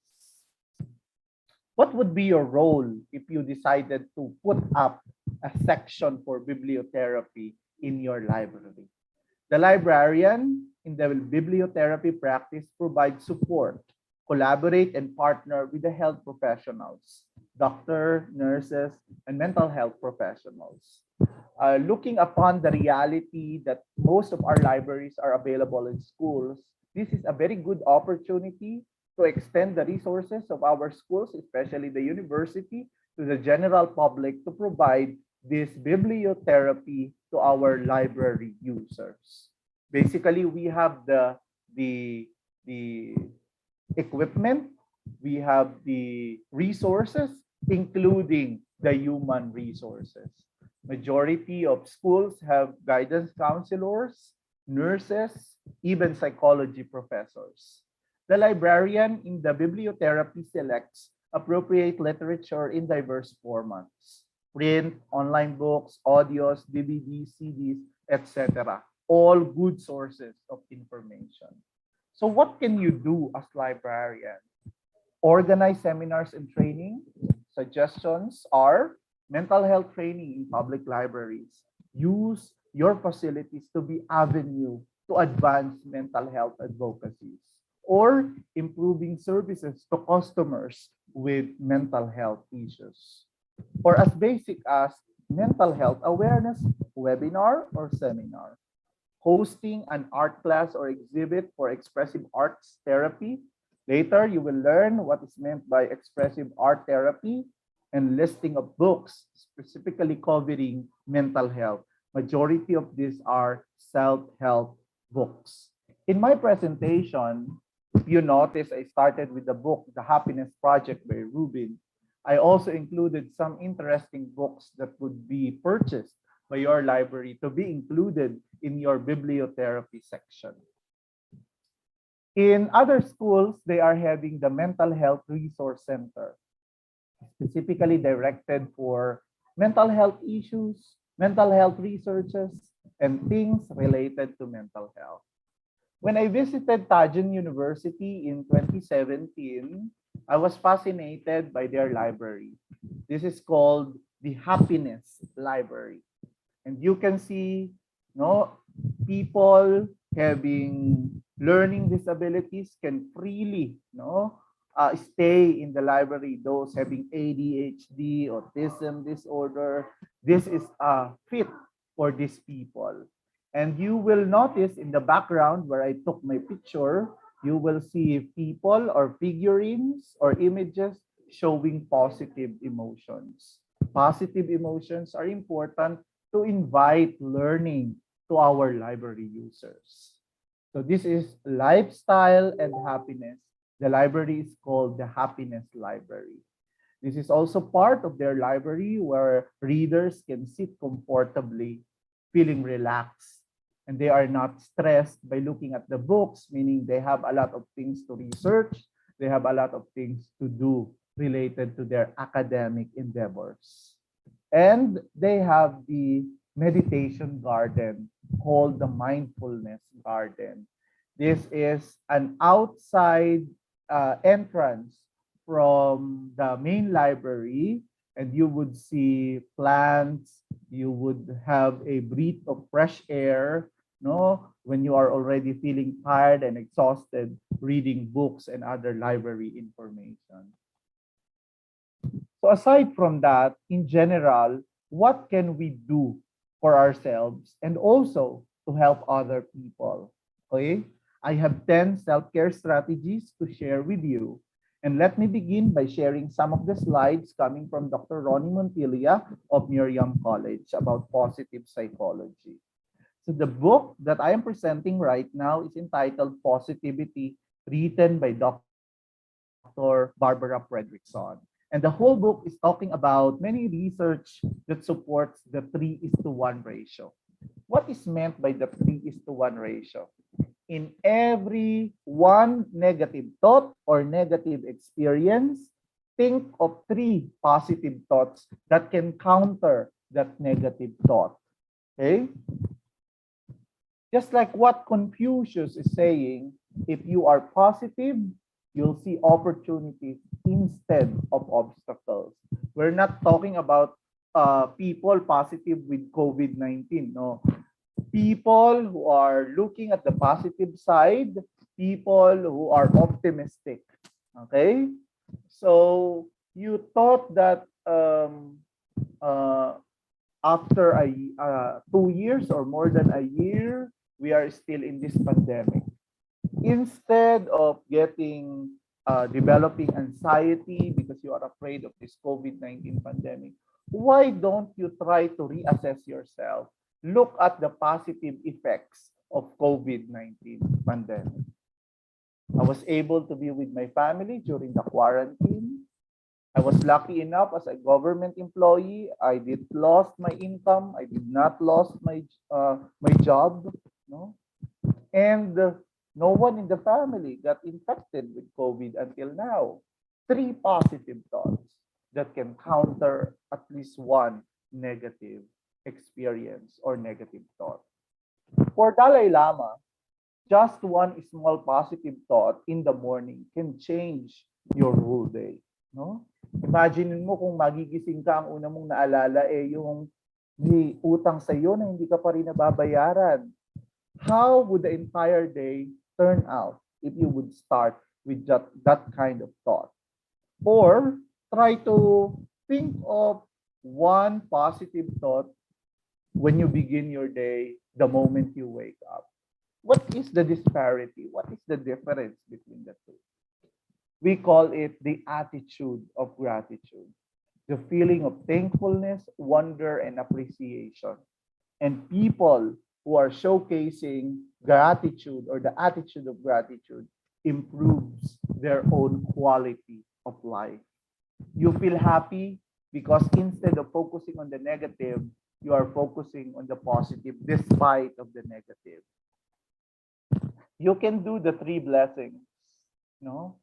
The moment you wake up in the morning or the moment you go to your sleep before lying on your bed, think of 3 positive things that happen in a day. These things doesn't need to be grand. No, you don't need to win the lotto jackpot prize to get a promotion to receive your bonus in order for you to have the 3 blessings. No, as simple as thank you, Lord, I saw my crush. And that brings me a lot of inspiration. No? Simple things matter.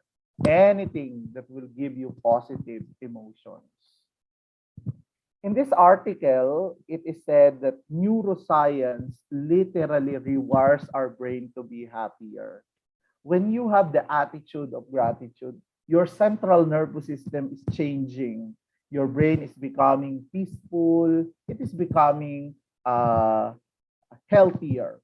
The idea of neuroplasticity, it adapts to the environment. It adapts to what kind of thinking pattern you are doing, or you are encountering. Also, there is the idea of the emotional cup. Probably you have heard people saying, you cannot give from an empty cup, or you cannot give what you do not have. No? We have this emotional cup filled with water. What fill this with water? The happy memories. So you should be collecting positive thoughts and happy memories. Store them in your memory bank. Whenever there are problems, miseries, challenges that will come along the way, maybe unti-unti yung laman nito natatapon. But if you have a strong affinity to collecting positive thoughts, it will always be full. Pero kung iintayin mo itong maubos ang laman, ang kasunod na nito ay mababasag na. So don't wait for that to happen. This is the reason why people get depressed. People are thinking of taking one's life. Okay? So fill your cup. Do the things that will fill your emotional cup. And that is engaging yourself to positive experiences, engaging yourself to looking at the positive side of things. The second one, connected to the positivity ratio, is learned optimism. No? Optimism means positive thinking. It is called the psychological self-defense. Because whenever we are bombarded with negative things, we can always turn to our positive thinking. Now, the question is, in the book of Martin Seligman, another book that is also good to read, there is the word learned. Why is it learned? And how do we do that? Let me introduce to you Nick Vujicic. Probably many of you have already encountered him in many YouTube videos or documentaries. Nick, should I say, is one of the world's greatest motivational speaker. I love living life. I am happy. That is what he is saying. Do we ever know where he is coming from? Do we ever know his condition? Amazing. Why? He was born having no arms, having no hands and fingers. He was born no legs, no feet, only the upper torso. But look at that. Amazing. Was able to find a faithful partner, and they were able to establish their own family. And they are happy. Okay? Madalas inggit tayo sa mga taong sobra. Sobra sa ganda, gwapo, yaman, tagumpay, talent. Ngayon mainggit tayo sa taong kulang. Because Nick, in his incompleteness, he became a whole person, a happy person. But is Nick born that way? No. There were times of depression. There were times of suicidal thoughts. He even condemned God and asked, why did you allow me to be born this way? I am helpless. I have no hands. I have no legs. What else can I do? I cannot even embrace my wife. I cannot even, when it's cold, I cannot do this. Yun ang mga tanong niya. But Nick developed it, the positive disposition, the reason why it is called learned optimism. So let me share this video. Allow me to enable the audio. Okay.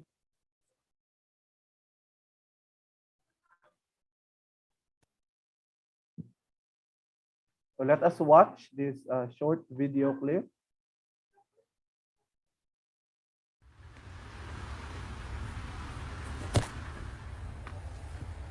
I wasn't ready.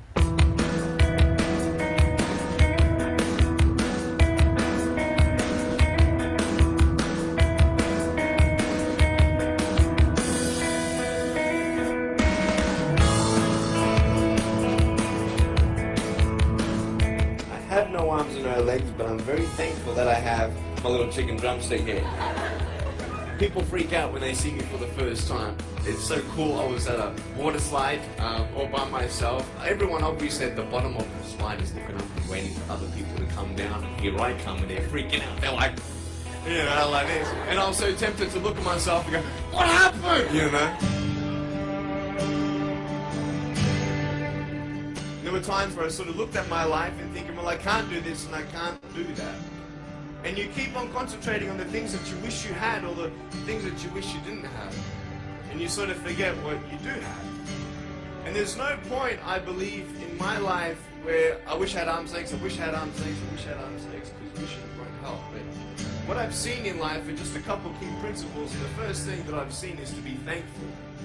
It's hard to be thankful, man. I tell you, when I was 8 years old, I sort of summed up my life and thought, I'm never going to get married. I'm not going to have a job. I'm not going to have a life of purpose. What kind of a husband am I going to be if I can't even hold my wife's hand? It's a lie to think that you're not good enough. It's a lie to think that you're not worth anything.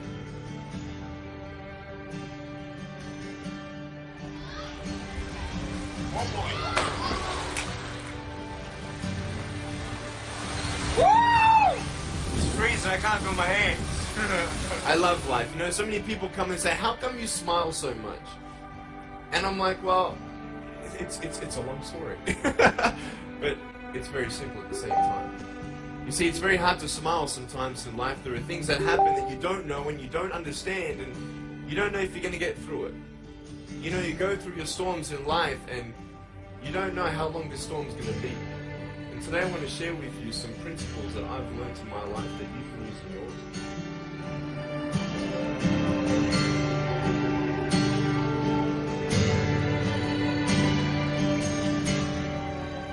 Being patient is beautiful. I tell you, it's the hardest thing. But I realize I may not have hands to hold my wife's hand. But when the time comes, I'll be able to hold her heart. I don't need hands to hold her heart. It is scary to know how many girls have eating disorders. It is scary to know how many people are just angry at life because of their situation at home and angry at others. It's scary to know how many people actually feel like they're worth nothing. Every single girl right here, right now, I want you to know that you are beautiful. You are gorgeous just the way you are. And you boys, you're the man.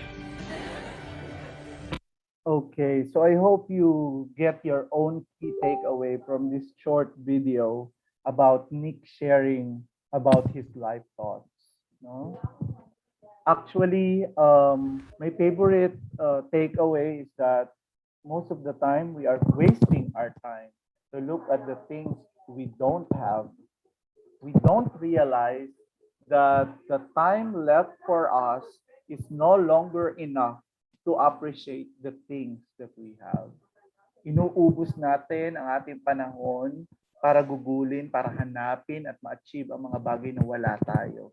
Pero never nating na-realize na sana ginamit natin yung mga oras na yun para ma-appreciate yung mga bagay na natitira sa atin. at hindi kailanman ginawang definition ng kanyang limitation ni Nick ang kanyang sariling mga kakulangan, at least sa kanyang physical na katawan. Tingnan nyo, he has no arms and legs, and yet he knows how to swim. He have no arms and legs, but he knows how to play soccer or football. No? In our attempt to become genuinely optimism, sometimes we are becoming toxic positive. And let me remind you that there is only a thin line that divides the two. That's why I would like to clarify it at this point. When we say optimism, we are looking at the bright side, but we are also anticipating the bad side. When we are looking at the good side alone, we are thinking that positive, we have to remain positive all the time. It's toxic positivity. No? It's like this. My students taking their exam, sabi nung isa, makakapasa ako, nag-review naman ako. No? Sana makapasa ako. Sana yung mga na-review ko, yun yung lumabas sa exam.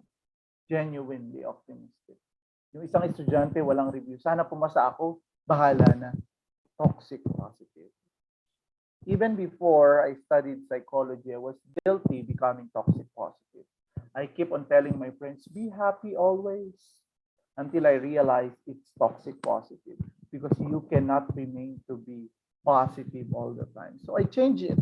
Instead of telling them, be happy always, I tell them, be happy whenever possible. And so, you must not be toxic positive. If there is a friend crying, tell them it's okay to cry. They have the right to feel. If there is somebody who is sad, let it be. They have the right to feel. Never ever invalidate their feelings. As we say, even in a Netflix series, it looks like this, no? It's okay not to be happy. It's okay not to be okay.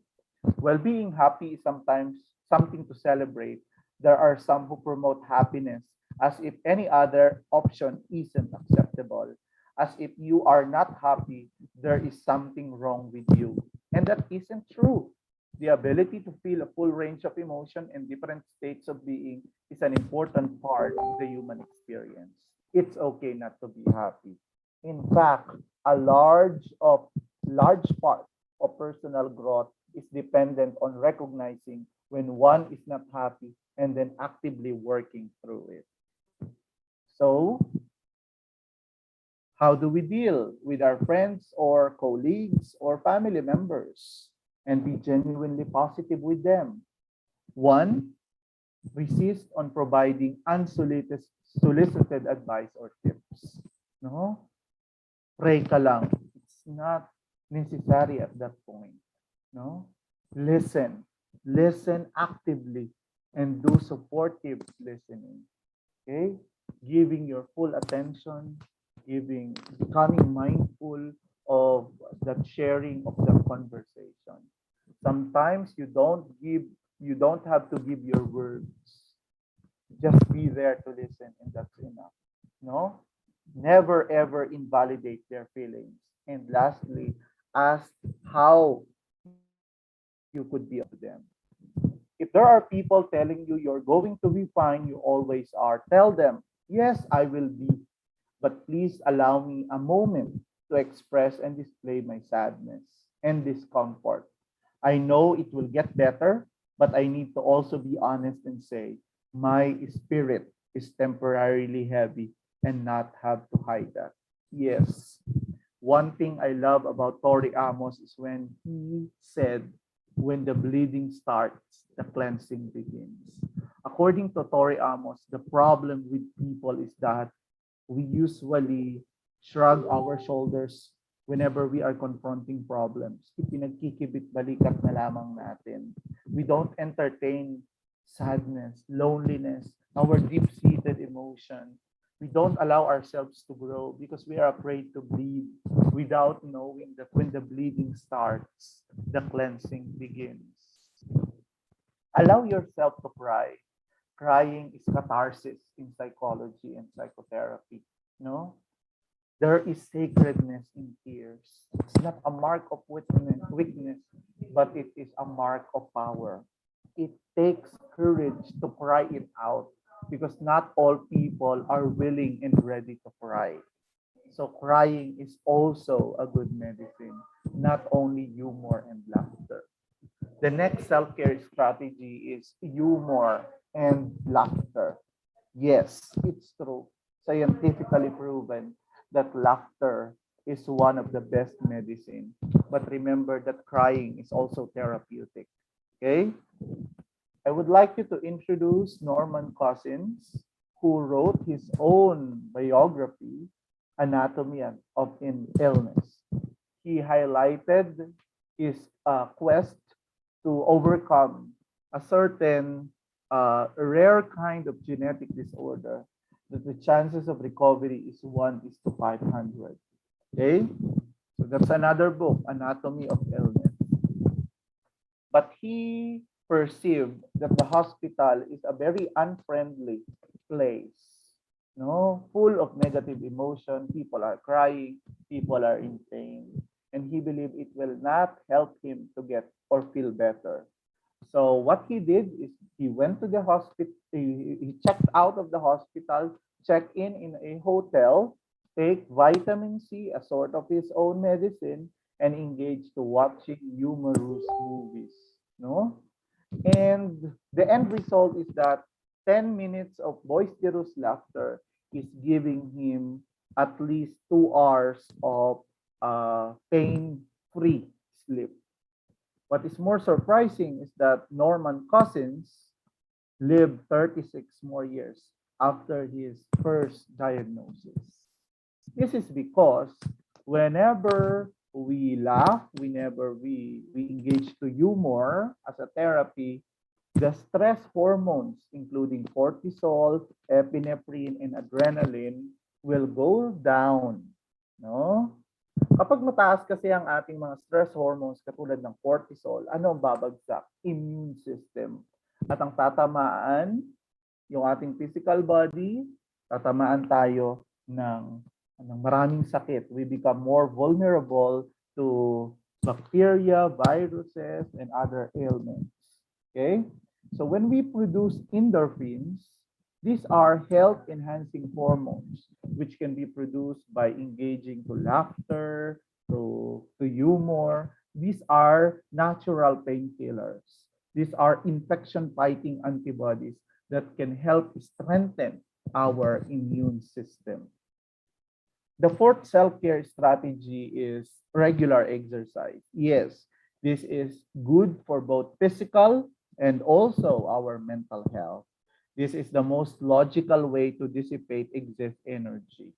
What kind of exercise do we recommend in the field of mental health? Aerobic exercise, because it allows us to breathe more often, no?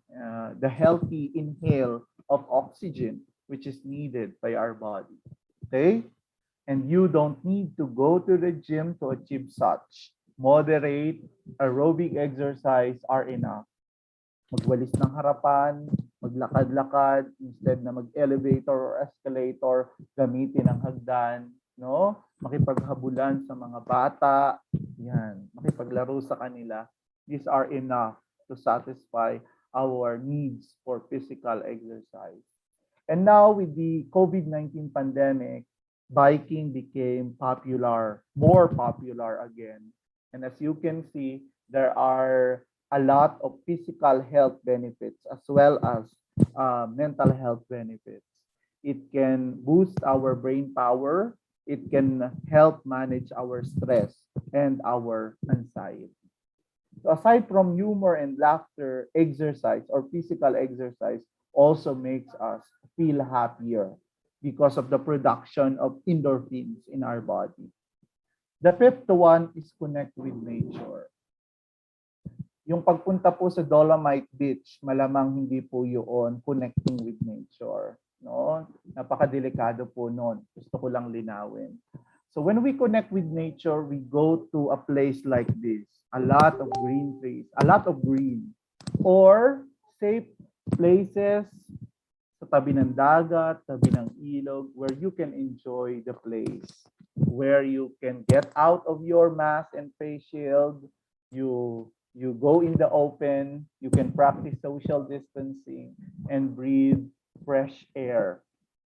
Why do we spend a lot of money going to a spa to inhale, to smell the scent of an oak tree or a pine tree, when in fact it is free in nature? No? Why do we spend a lot of money going to a spa to hear the tweet of the bird, no, the rushing water, the rain falling? Why are they doing that? Because it helps us feel more relaxed, no? All of that. Kaya nauso ngayon yung mga humidifier with essential oils, because it is a type of relaxant that could help us ease our stress, no, and anxiety. In this article, it is entitled, "Why Being Near Water Really Does Make Us Happier." It was proven through the various researches cited that it is true. It can help us feel better, and it is an aid to our mental health issues and concerns. It was found out that the human voice, including the noise coming from machineries, what else? Vehicles, are sources of stress. No? So, sawang-sawa na tayo, overwhelmed na tayo sa ganitong uri ng mga stimuli. So, there was this intervention that some people were given the chance to fall asleep while listening to rushing water or rain falling. The effect is that they slept more deeply and they had their memories boosted. So if you are a fan of using YouTube, you can type rushing water and you can find all these available sounds or music that gives you the actual sound of a rushing water, or you may type rain falling. Okay, so while you are sleeping, play it. While you are asleep, your mind is still active, so therefore it is absorbing the music. Your brain is absorbing the music. Try it, especially for those people who are having problems in terms of sleeping. The sixth one is good nutrition. Yes, this is for physical body as well as for our mental health. So drink plenty of water. It is a natural relaxant. No, both literally and figuratively. Anong sinasabi natin sa taong natataranta? Kumalma ka, uminom ka muna ng tubig. Di ba? Decrease consumption of all processed foods, because when we are stressed, it's either we are losing our appetite or we are attracted to salty and sweet foods and we are doing the stress eating. So eat variety of food colors, different fruits and vegetables, decrease consumption of simple sugar, and of course, cut down the consumption of the 3 legal but psychoactive drugs. What are these? Caffeine in coffee, nicotine in cigarettes, and alcohol. Nicotine and caffeine are stimulants, if I'm not mistaken, and alcohol is a downer. So they are psychoactive drugs, although they are still legal. Okay? When you drink 12 ounces of soda, it already have 9 teaspoons of sugar, equivalent to 140 calories. Imagine, na-consume na niya yung kailangan mong sugar in a day. And those people who are drinking more than 3 coffee a day, cups of coffee, it's already possibly unsafe. Kayo na po ang kasunod na itutukhang, no? So have coffee or caffeine detox, reduce the consumption at least 3, or if you can make it lesser at only 1 coffee in a day, much better. Okay? Next is the expressive therapies. I've mentioned expressive therapies earlier, that libraries can be avenue for art exhibits and can be avenue for things like this. Okay? So drama, art, play, dance, music, because it allow us to get out or bring out our emotional expressions. Okay? One example is the mandala color art drawing. We do the mindfulness exercise while patiently coloring each little detail of this mandala color art. This is a mindfulness exercise therapy. No? Yan. You can also sing, you can also dance. That's why there is an advantage of using cell phone. But there are also a lot of disadvantages. You can dance using the TikTok app or karaoke app to sing. No? Kaya lang, self-care strategy should not be selfish. Kapag ang boses mo hindi maganda at may nakarinig, lalo siyang mai-stress. So, it should not be selfish. Hindi lang dapat sarili mo ang iniisip mo. Hindi ba? Okay.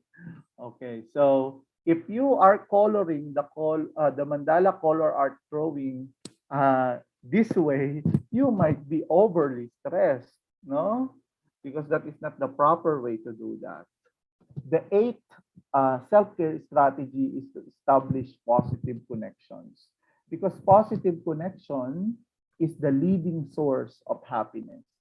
In the study that we did here in our university, we saw that COVID-19 anxiety get lower when you have better or increased social support system. So the support coming from your friends, colleagues, and your family members. We need them, especially during this time of pandemic. Another book, The 7 Principles of Making Marriage Work, we have Dr. John M Gottman.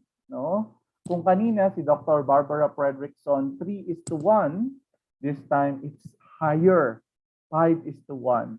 In every negative experience or negative thought about your partner, they're your husband, your wife, or your girlfriend, or your boyfriend, or anyone who is serving as your partner, think of its 5 positive equivalents.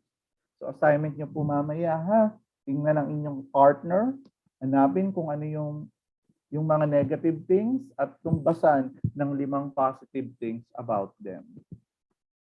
Another thing to achieve positive connection is to forgive. I don't want to be toxic positive, but I hope you will consider forgiveness, because letting go is healing. No? There is peace of mind. If you will not forgive, according to this article, you are inviting cancer to grow in your body. Maybe it's exaggerated, but it may happen because, as I have told you earlier, if we are developing negative thoughts, our cortisol level will increase and our immune system will weaken. So when you entertain, replay bad memories again and again in your head, the cortisol level will be overwhelming, your immune system will get lower, and then you would become prone to cancer and any other ailments. No? So sometimes holding on does more damage than letting go. And please be convinced that when you forgive others, you are not doing a favor to them. You are giving a favor to yourself because you deserve peace of mind. Forgive others, not because they deserve forgiveness, but because you deserve peace. I am always advocating to be childlike, not to be childish, no? Especially now that we are doing the observance of the National Play Month this November, no? Play Month or Play Week. Okay, there are positive qualities that we can emulate from children. First, children are always honest. Second, they are always forgiving. Look at this picture. There are 2 children playing together, no? Then later on, one of the children said, "I hate you. I won't play with you." No? So they play apart. But later on, they are now playing together and they are sharing their toys. Why? Because for kids, happiness is more important than pride. Too bad we are all grown up. We call ourselves mature adults, and yet it's hard for us to forgive. So don't forget the child in you who is always forgiving. If you cannot get positive connections with people, you can turn to pets. They are the best alternatives. If people in your life cannot remain to be honest and loyal, pets can always provide you with such caring attitude. They can provide you a sensory relief from stress. It can provide you companionship. It can make you feel safe and many other mental health benefits. Okay? And also plants. During the community quarantine, there is a surge, no, for people who became enthusiastic in planting. There is a good connection between gardening, plants, and mental health.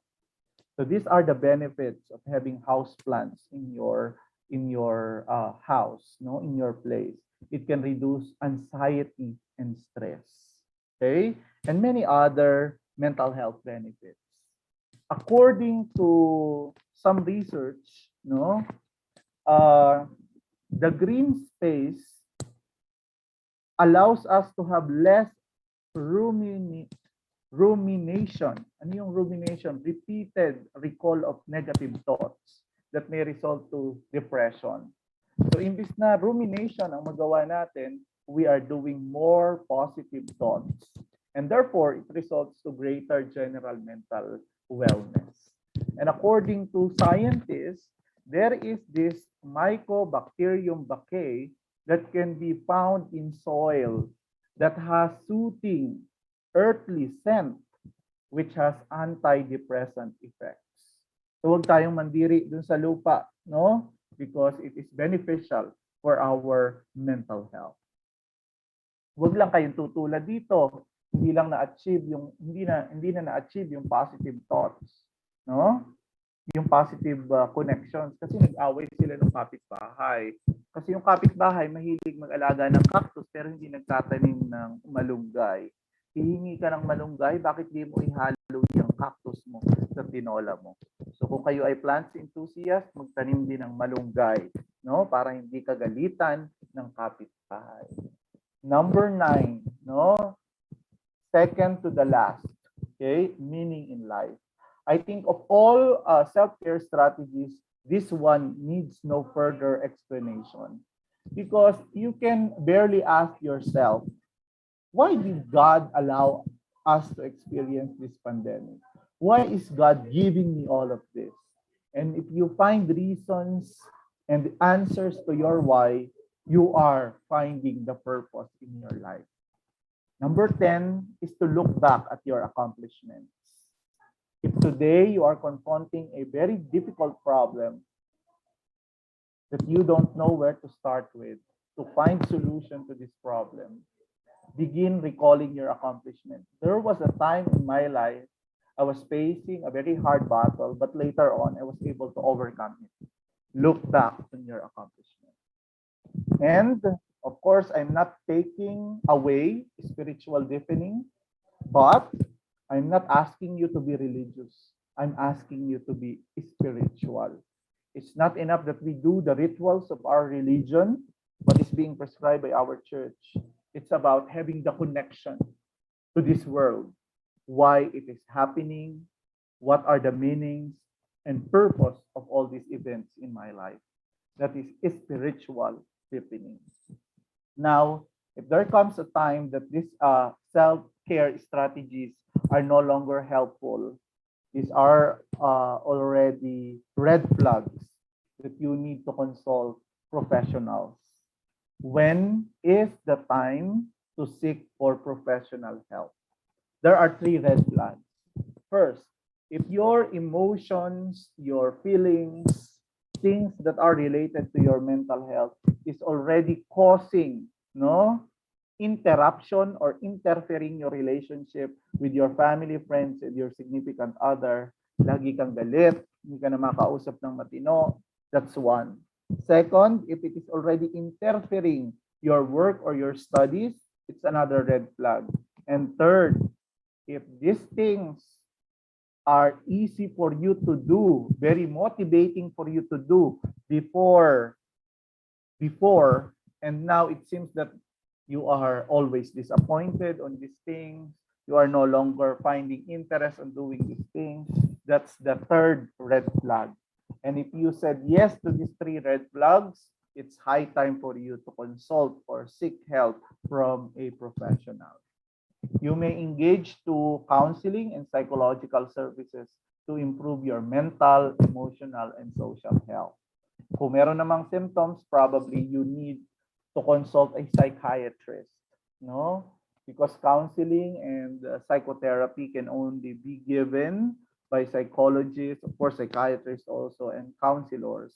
But prescription to medicines such as antidepressive drugs and anti-anxiety can only be done by psychiatrists, no? So according to WHO, it's normal to feel worried during this time of pandemic, but you should talk about it. Let out of your emotion. Let it go, no? Talk about it, no? So talking about your feelings will lessen your distress. Remember, catharsis is the word for that. Remember, you are not alone. Okay? Sige nga to know if you are actively listening to me, can you write in the chat box, you are not alone? And seemingly you are telling one another that I am here, I'm willing to listen to you. So now, how can we, this is the last part of my presentation. I know it's time already, but let me share this. How to help a friend or a family member experiencing emotional crisis. Let us watch this video from TikTok by this young doctor. Huwag na huwag mong sasabihin to pag ang kausap mo ay may anxiety or depression. Uy, huwag ka na nga malungkot dyan, okay lang yan. Ako nga, bagsak ng prelims, di man ako ganyan. Ito ang sinasabi ng mga gusto mag-comfort pero hindi nila kayang ilagay yung sarili nila sa sitwasyon ng kausap nila. Uy, huwag ka na nga malungkot dyan. Walang on and off switch ang emotions natin. Nalulungkot ako.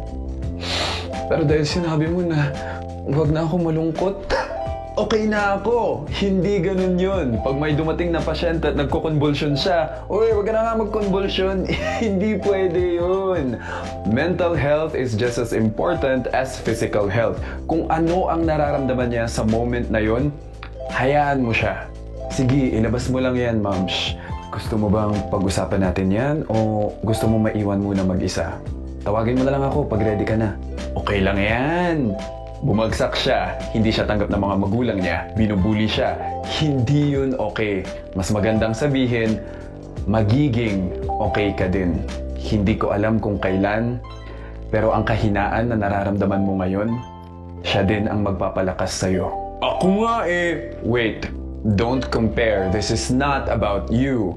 Kung ikaw hindi ka nag-breakdown nung nagka-problema ka, good for you. Pero ngayon, siya ang may pinagdadaanan, siya ang may problema, siya ang pinag-uusapan natin ngayon, hindi ikaw. Makinig ka lang. Kung hindi mo alam kung ano ang dapat sabihin, imbitahin mo siyang maglakad-lakad sa labas with face mask, face shield, and social distancing, kumain, o manood ng Netflix, anything to distract your friend.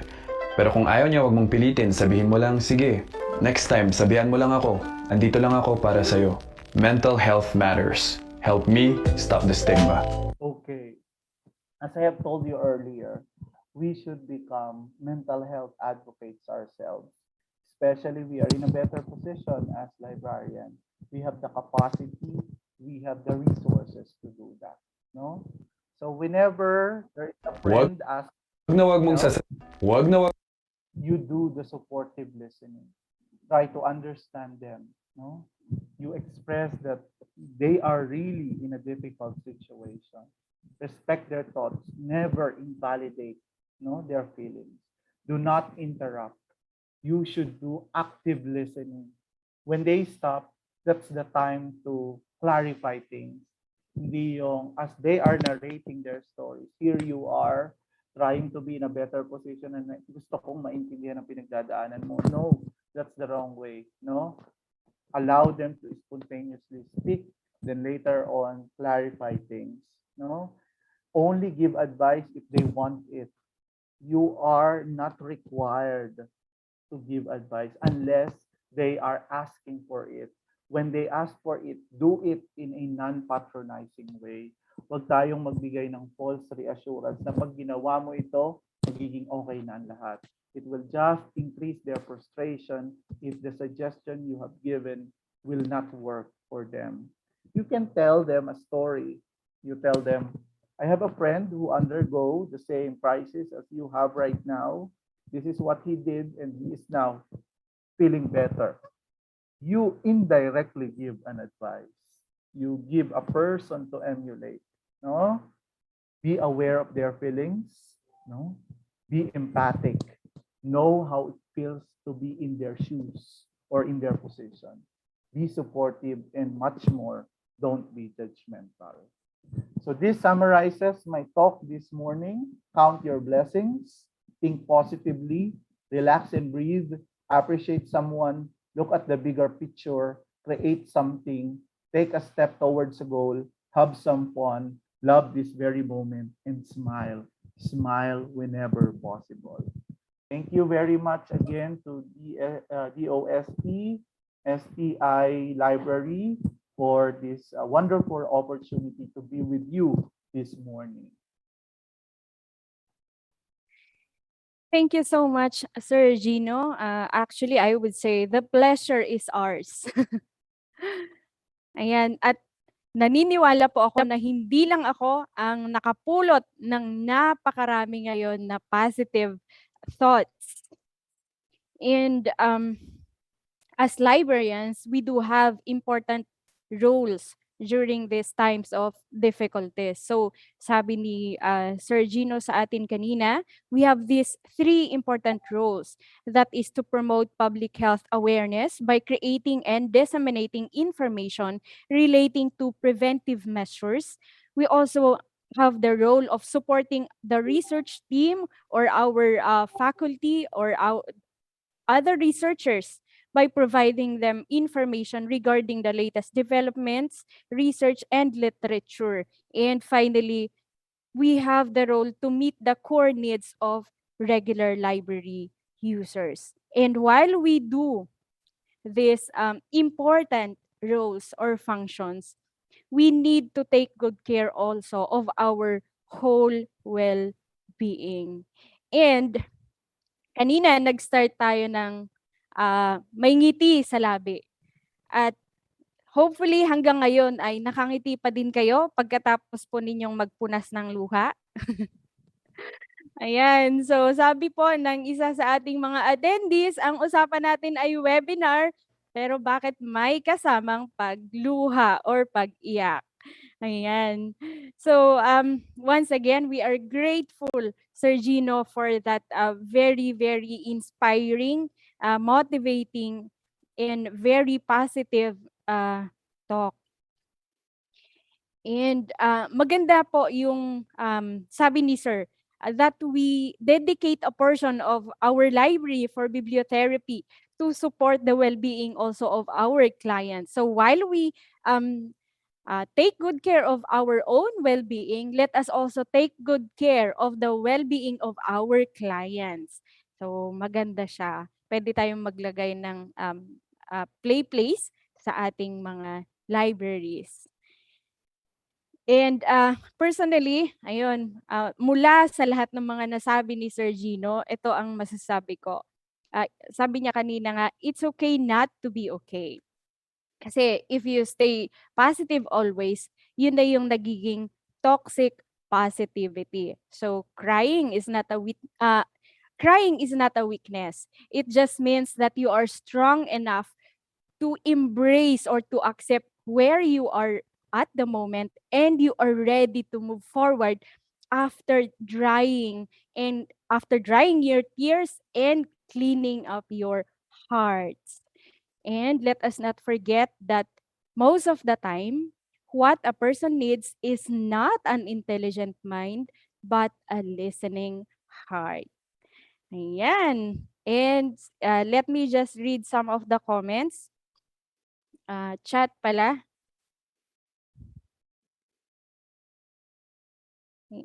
Ayan. So,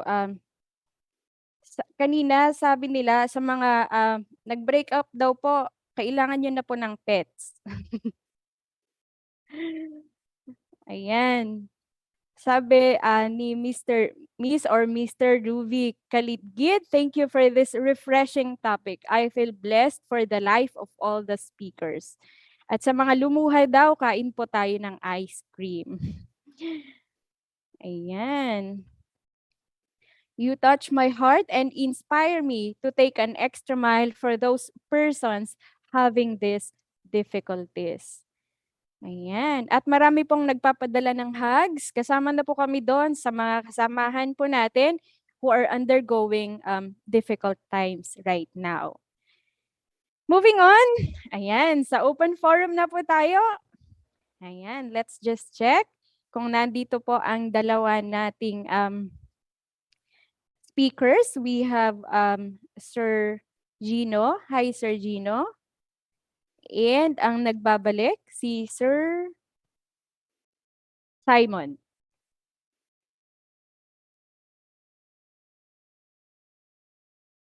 Ayan, nasan si Sir Simon? Dito po ako.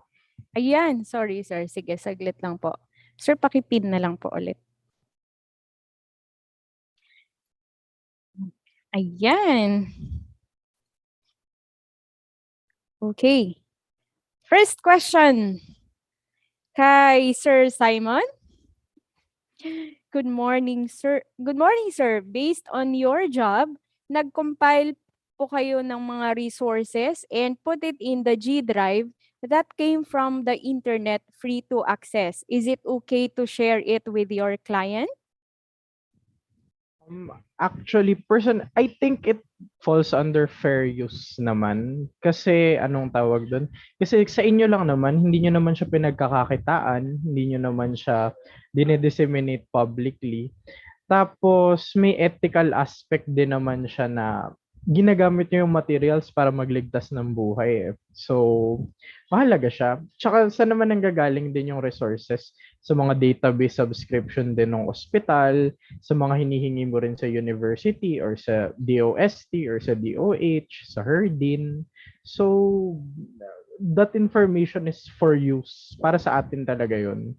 So, okay lang na i-share nyo siya sa clients nyo.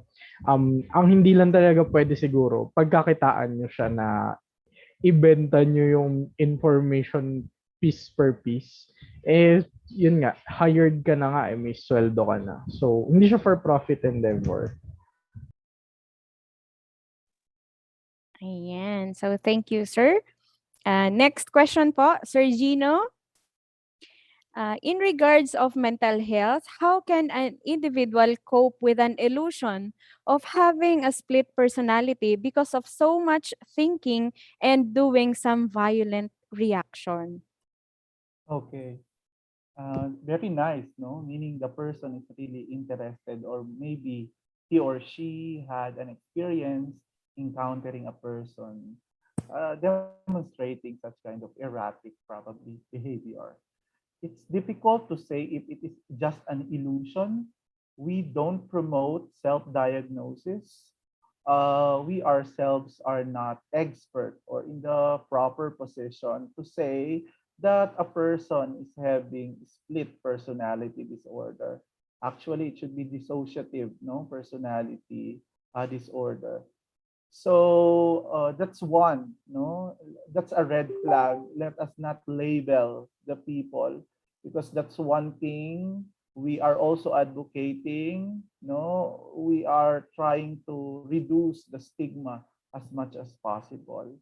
Of course, if the person is really diagnosed with such kind of disorder, so clinical interventions are necessary.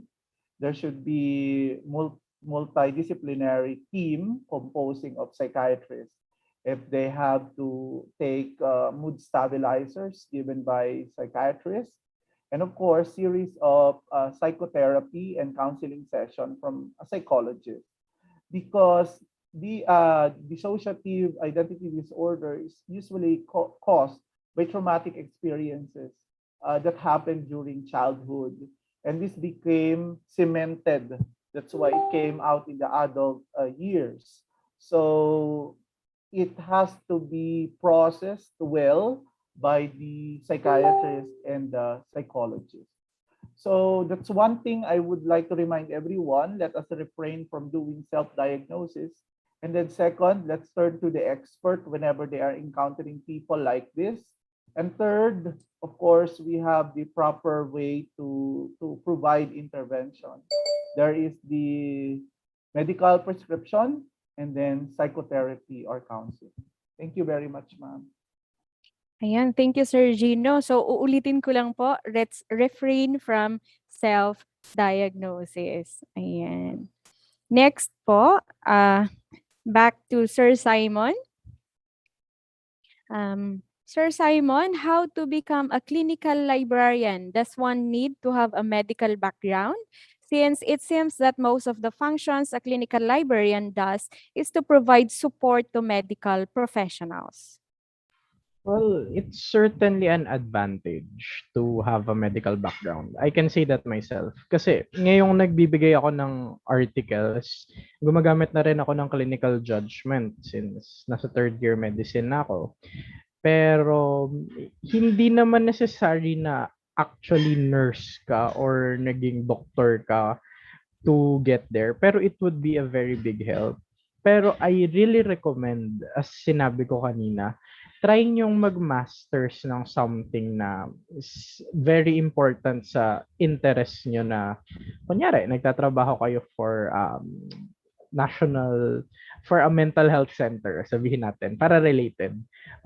A master's in psychology would be nice after library and information science. Hindi mo lang siya magagamit na for human resources stuff, pero magkakaroon ka rin ng contextual strength and knowledge. So, I highly encourage you to explore yung options na aral kayo ng possible career paths beyond an MLIS. Pero syempre mahalaga rin yung institutional support na i-recognize nyo na hindi lang MLIS yung pwedeng masters para sa atin. Ayan. Thank you, Sir Simon. So, basically, advantage yung meron tayong background sa medical field kung gusto natin to go into clinical librarianship. And siguro kahit anong type ng librarianship yung pipiliin natin, mahalaga doon sa nabanggit ni Sir Simon is it has to be or it has to fall on our interest. Ayan. Para po, we will be doing our job out of passion, not because it is our job. Kasi nakaka-stress yun, nakakasira ng ating health and well-being. Ayan. Sir Gino? Sabi po dito ng isa nating attendee, hi sir, I am presently taking antidepressant pill and pampakalma pill kasi sometimes I am also having panic attacks. Affected na po kasi work ko kaya nag-seek na ako ng help sa doktor at nag-take na rin ng meds. Ask ko lang sir kung matagal po ba ang gamutan sa ganitong sakit. Sir Gino? Yes, ma'am. Thank you. As far as I know, a minimum of 6 months will do. And aside from that,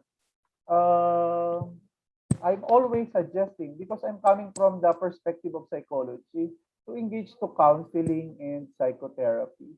Because the danger of taking pills is that it is sometimes addictive and sometimes you become dependent on taking, taking those medicine, Pero okay din na kausapin natin yung psychologist and counselor para mabago din yung ating thought pattern at hindi lang mabalanse yung mga chemicals sa ating katawan. Perhaps Sir Simon, being a medical student, should shed light more on this. Because it's about medication. Well, hindi na siya LIS, pero medical advice. Tama naman si Sir na it usually reaches 6 months to a year. Maraming medication only takes effect after 2 weeks. So, wag niyong isipin na after 1 pill, ay bakit parang hindi gumagana? Meron talagang dosing schedule yan. Anong tawag doon? Pero tama rin si Sir Gino na ang pinaka-recommended ngayon is psychotherapy plus medication. They work hand in hand. Hindi sila magkalaban. Hindi sila one or the other. Oo. So, yun. Ayan, so sa ating mga kasamahan na nakikinig ngayon, nakikita po natin yung kahalagahan ng clinical librarianship. Ano po? Makakatulong tayo sa pagbibigay ng tamang impormasyon sa ating mga kliyente sa kanilang tungkol sa kanilang well-being. Ayan. So although hindi po Dr. si Sir Simon, medical doctor, even si Sir Gino, but with their experience, they are able to provide us this knowledge. Ayan. Next question po kay Sir Simon. If we're going to apply in medical library, are we required to have further study or earn medical subjects? For us to provide and cater more our clients, specifically doctors, since regarding to your topic, Sir Simon, as clinical librarians, we should be familiar to the concept. Well, Further study. if titingnan niyo yung mga hiring requirements, to be honest, wala namang nanghihingi ng medical units. Kailangan mo lang ng BLIS degree. Pero it would really help sana. Alam kong exception yung UP na we can choose our subjects. So napili ko yung mga subject na na-take ko, ganun. Pero if kayang i-push yun ng mga schools, maganda sana na makapag-elective. Kahit intro to healthcare lang. Or yun nga sabi ko, you can teach it within the department yourself na may faculty sana. Introduction to health sciences, literature, ganun. Pero if wala talaga, pwede naman kayong kumuha ng short courses, certifications.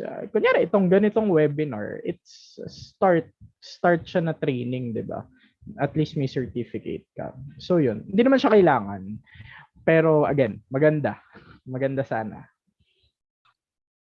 Ayan, so siguro ang idadagdag ko lang po kung if we want to go into not only in the general librarianship area, we try to take as much elective as possible.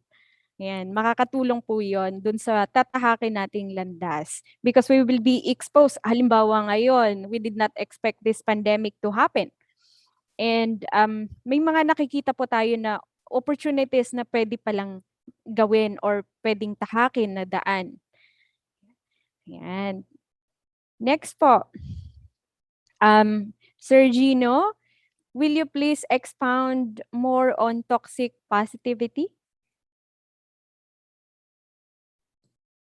Toxic positivity is common to many Filipinos because many of our attitude brought by our cultural orientation is really toxic positive. Kasi nga yung kasabihan natin na bahala na, although I don't take it very negatively, but we usually ingest our religious beliefs and practices in dealing with people who have mental health disorders. And that is one, no?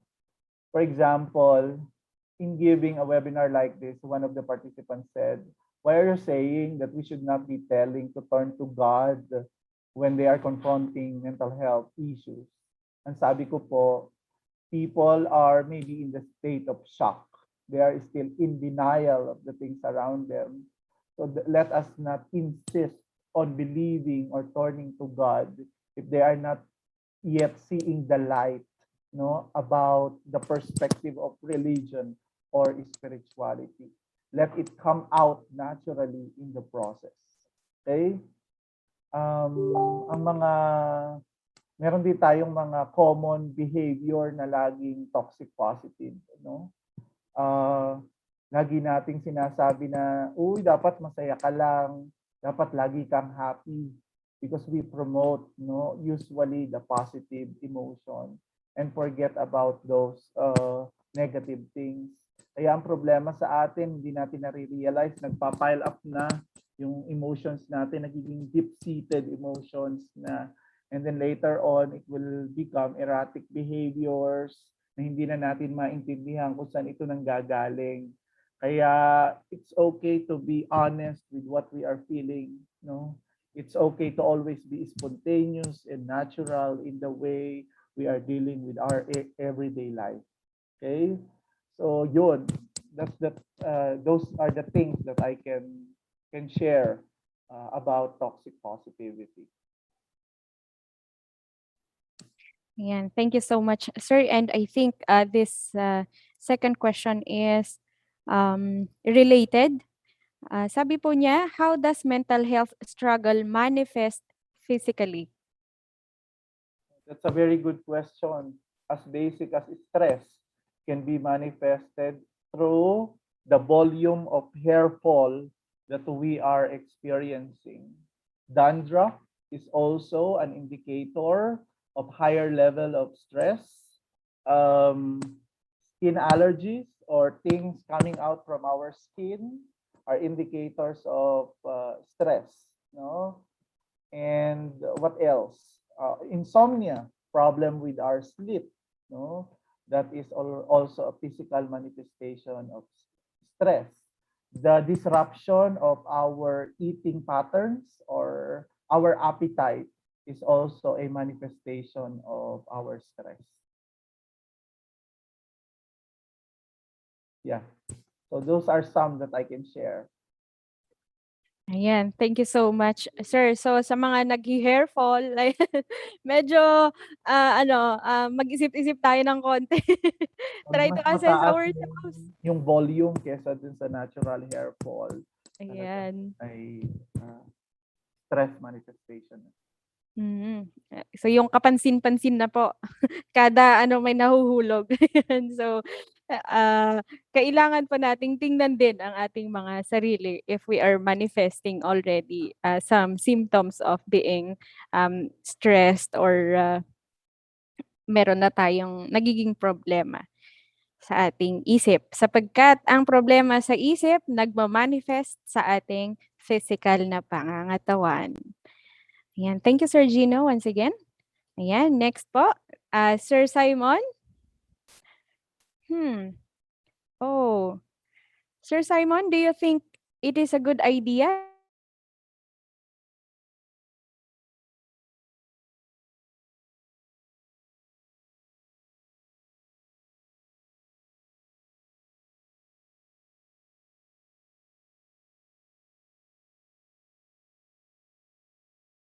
majored in, or kahit minored in health sciences librarianship? That's an edge, di ba? If you apply for a job na parang, alam nilang may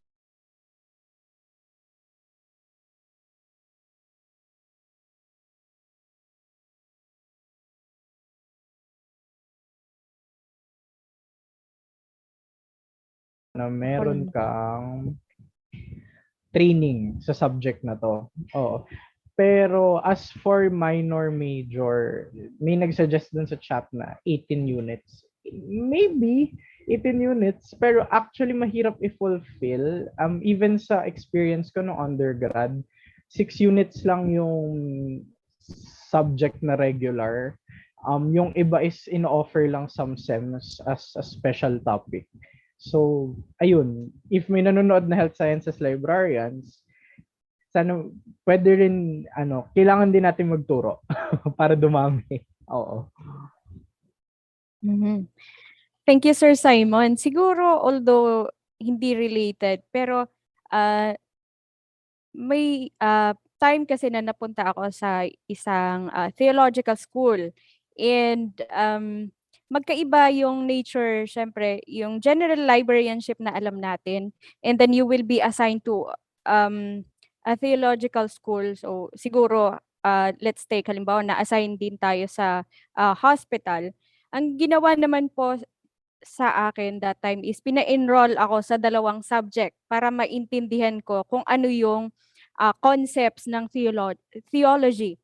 So siguro po maganda din, for example, we want to go into clinical librarianship and nandun na tayo, let's try to take subjects related din po sa field kung nasaan tayo so that we can understand more kung ano yung mga kailangan ng ating mga clients. Ano po, Sir Simon? I actually agree. And actually, based sa kwento mo, you're blessed to have had a supportive admin na willing kang i-enroll doon, di ba? Pero bakit ko pinupush na maging introductory subject siya na meron sa LIS curriculum? Kasi maganda if hindi ka nalalabas, unang-una. Pangalawa, contextualize na siya agad to LIS. Kasi yung nagtuturo mong professor is LIS din. As opposed to yung magturo sa inyo, doktor. Ibang-ibang teaching style ng mga doktor, sinasabi ko sa inyo. It will be very different. Kaya maganda. Maganda. Pwede nyo rin yung gawin. I encourage you to actually look for avenues to enrich yourselves. Not just through formal education, but again, kahit mga short courses, certificates, ganun. Madaming avenues to learn. Kailangan lang willing talaga tayo. Oo. Ayan. So, number 1 nga po, yung ating willingness. And sa ating mga kasamahang participants na meron po kayong kakayahan to influence yung mga gumagawa po ng curriculum sa ating Bliss, baka you can take part also in doing initiatives to have different major fields. So, pwede na po tayong Bliss major in clinical librarianship or Bliss major in other types of librarianship. So, siguro maganda po yon at nakikita po natin na meron tayong mga iba-iba nga na mga daan na pwedeng tahakin. Yan. Thank you so much, Sir Simon. So, at least ngayon nai-enlighten at mas nabubuksan ang mga mata ng bawat isa sa atin na marami pa po tayong iba-ibang pwedeng tahaking landas pagdating sa librarianship. Yan. And back to Sir Gino. Sir Gino, what extent po ng bibliotherapy ang pwedeng gawin ng librarians na di po certified to offer clinical bibliotherapy? And siguro kasunod nito, this one,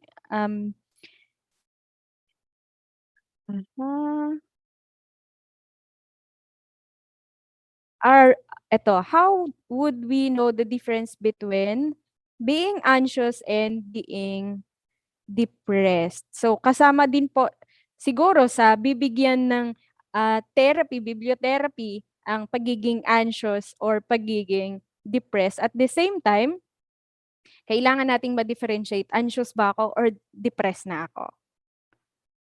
Go, Sir Gino. Thank you, ma'am. So first, bibliotherapy is not a standalone therapy. It is an addition or in conjunction of the many therapy that a person diagnosed with a serious mental disorder is already undergoing. It is a supportive care that can be given through libraries, especially if the library is located in schools. As I have mentioned earlier, you can work with a guidance counselor whose background is behavioral sciences or other medical professionals such as nurses.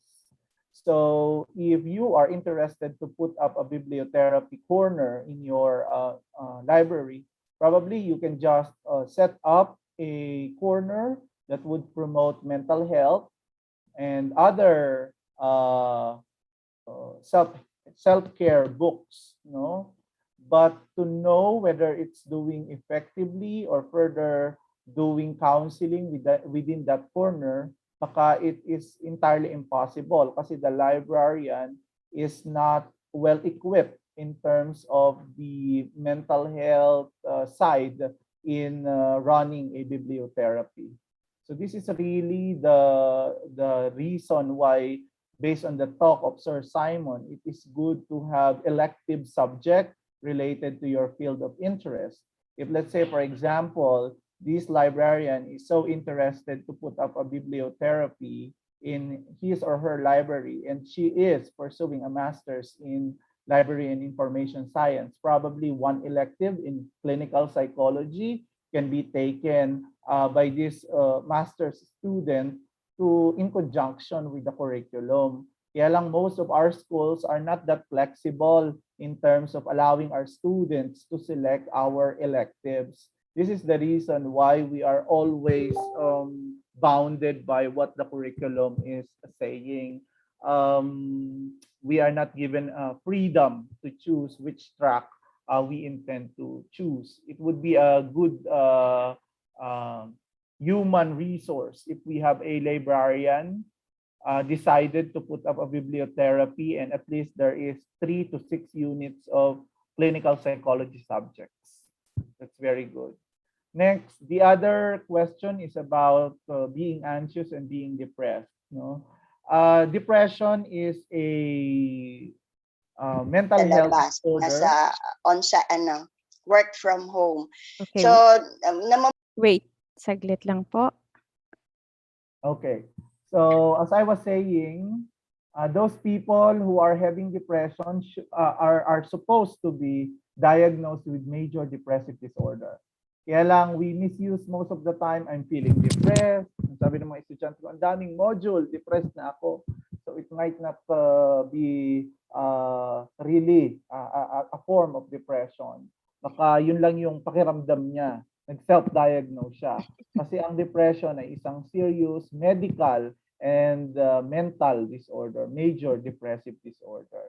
So in 14 days, kapag ikaw ay nakakaranas ng depressed mood, extreme sadness or loneliness, loss of interest,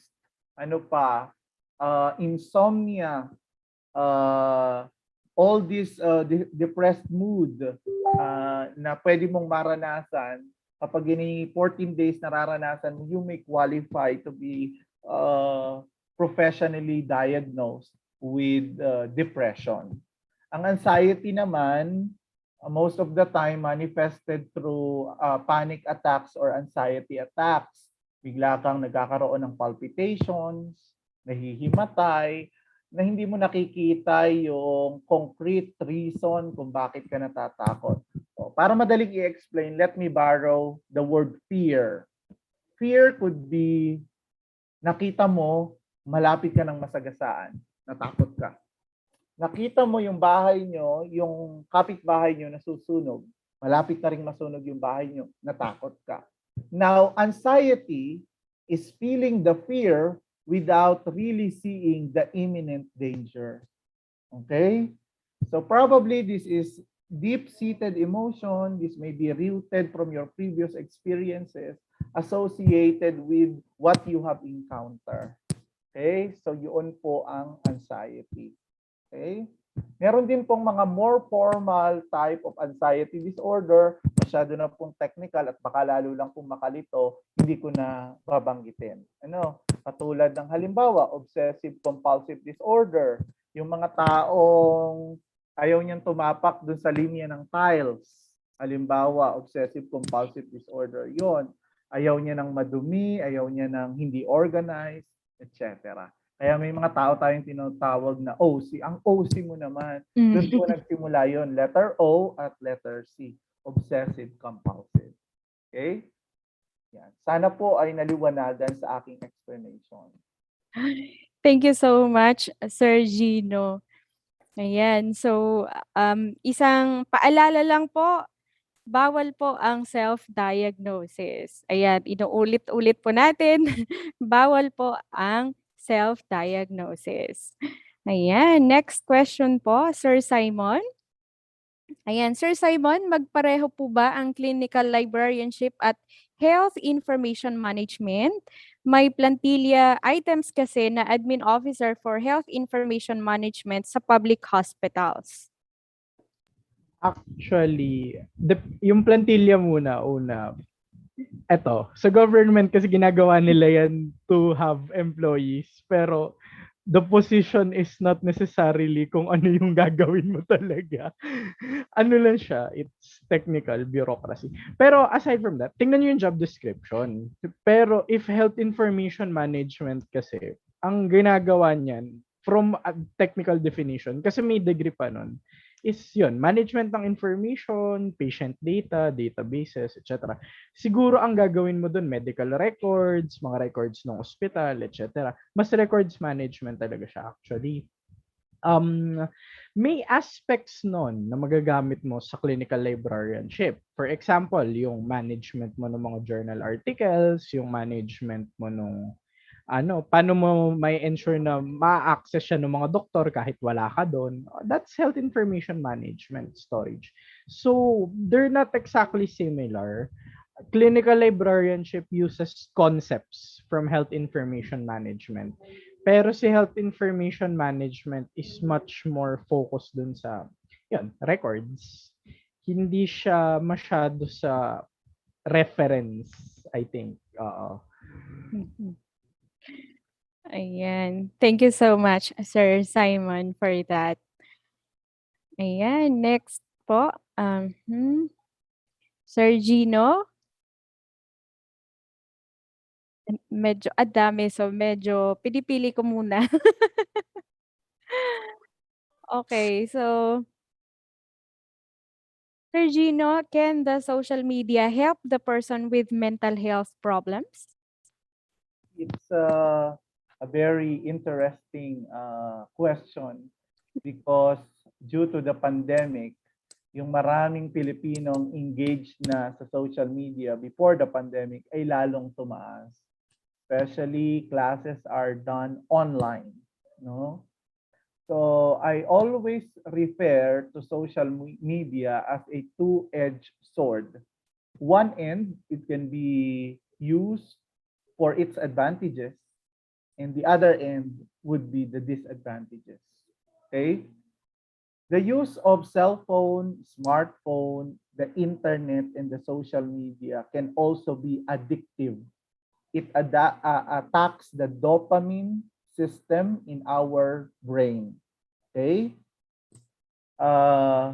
It can be therapeutic in a sense that you can find an outlet. For example, you can watch movies. You can play music. It can help you meditate by playing sounds or music, etc. Okay? It can also provide you different avenues for your expression. As I have told you earlier, TikTok can be a means for dancing. Karaoke app can be a means for singing. Okay? It can even enhance your voice and even your dance movements. So it is helpful. But if you go beyond the normal threshold, it is also dangerous. Some research are already looking into cell phone dependence as a disorder because many people are having erratic behavior whenever they don't have their phones. There is so-called FOMO or fear of missing out when we lose our connection to the internet. Yung pakiramdam na hindi tayo mapakali at parang may kulang dahil nawalan ng internet. So itong mga aspect na ito ang tinitingnan natin na maaaring siya lalong makatrigger sa mga taong may mental illness na. So therefore, ang kailangan nating gawin is to use it in moderation. No? Siguro nakalimutan kong idagdag sa self-care strategies yung social media detox din. Especially now that political debates are left and right, we are feeling now the stress if you would really take it seriously. So the best way to walk out from these heated arguments is to have a social media detox. Yon. Yan. So, kailangan din po natin yan, social media detox. Ayan. Due to limited time, hindi po natin masasagot lahat ng ating mga questions, but may I ask Sir Gino and Sir Simon kung okay lang po na mag-reach out po sila sa inyo via your social media account if they have more questions? Sure, ma'am. Okay. So, Sir Gino, ano daw po ang Facebook account po ninyo? My name on Facebook is Cabrera Gino. And then my email is cabrera.gino@yahoo.com. Okay, thank you, Sir Gino. Thank you. Okay. Thank you, Sir Gino. Sir Simon? Sa Facebook, I'm Simon Philip Sacramento. Kanina rin may LinkedIn link na binigay ako. Upload naman to ng DOST, no? So they can always go back to this lecture, tapos they can look for me. So ayun, chat nyo ako. Okay lang naman. Ayan. So, since kanina sabi ka natin, you are not alone. Ayan. So, pwede po tayong mag-chat kina Sir Gino and kay Sir Simon kung may mga iba pa po tayong mga katanungan.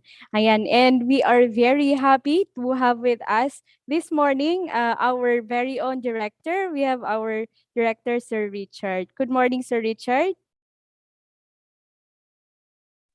Hi, good morning, everyone. I hope you are hungry for lunch because it's almost lunchtime.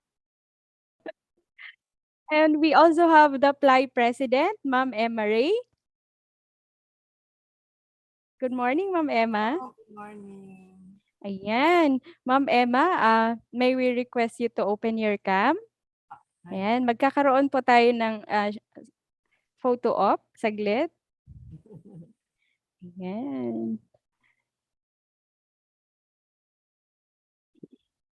Okay. Tech team, bahala na po kayo for our photo op.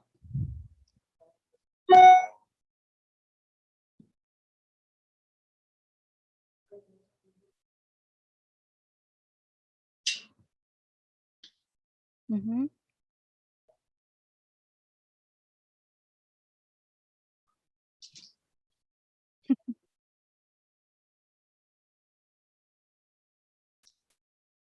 Okay. Ayan. Thank you so much. Thank you, Sir Gino and Sir Simon. Thank you, Sir Richard, for gracing us this morning, and Ma'am Emma. Thank you. At this point, ayan. Sir Richard, would you like to say something? Something. Something. I'm happy that there is a lot of engagement. You know, I understood this morning more than 1,000 people attended our webinar. This shows that we are offering content that is engaging, that is relevant, that is useful, and especially the topic about mental health. You know, if you don't manage your mental health, you become mental. Diba? So I think the very good tips and suggestions offered in the webinar just finished would really go a long way, because if we are not healthy, we cannot perform at top-notch levels. No? So thank you to our speaker, Gino, and to all our previous speakers also, because this is really bringing content to people who need the content so much more. Thank you very much. Thank you, Sir Richard. Ma'am Emma, would you like to say something? Salamat din at nag-i-enjoy ako sa pakikinig. I'm learning so much. Kahit na sabi ko retired na ako, but still maraming information akong bagong naririnig. And maganda yon na marami ding mga batang librarians na nabubuksan yung isip nila dun sa opportunities talaga ng librarianship. Ano ang magagawa natin, anong available sa atin na opportunities. Yun. Yan. Thank you so much, Ma'am Emma. And with all those gratefulness, bibigyan naman po natin ngayon ng certificate yung ating mga resource speakers. May I ask Ma'am Linder to present the certificates. Again, thank you to our speakers, Sir Simon and Sir Gino, for a very enlightening, insightful, motivating, and very positive presentation. So we really learned a lot from your sharing, and thank you for inspiring us this morning. Na-inspired niyo po kami, mga sir, and mas pinaganda niyo po yung araw namin. And we salute you on your passion to contribute to the community. And with that, on behalf of the Department of Science and Technology Information Institute, and in partnership with the Philippine Librarians Association Incorporated, we would like to present the Certificate of Appreciation to Mr. Simon Philip R. Sacramento for sharing his knowledge and insights as a resource speaker for the topic titled Clinical Librarianship, Information Services, and How It Assists Healthcare. Also, we would like to present the Certificate of Appreciation to Mr. Gino A. Cabrera for sharing his knowledge and insight as a resource speaker for the topic titled Caring for Librarians, Mental Health, Wellness, and Self-Care Amidst COVID-19 Pandemic during the 31st Library and Information Services Month with the theme Libraries Building Roads, Readers, Opportunities, Advocacies, Development, Sustainability, held on 8 to 10 November 2021 via Zoom and Facebook Live. Given this 9th day of November 2021, signed by our Director Richard P. Burgos, and by the PLAI President, Ma'am Emma M. Ray. So again, thank you po sa inyo, mga sir. And we hope we can invite you again on our future webinars.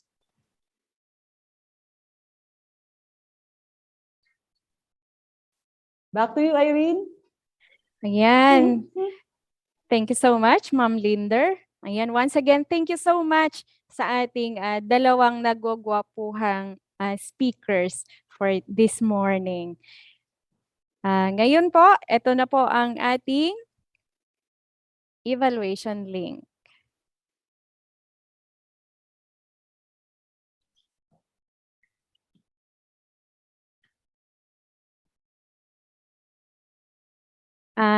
Sa mga hindi po nakapag fill out ng attendance link natin kanina, pwede pa po kayong mag-fill out ngayon. Just copy yung naka-flash sa screen niyo.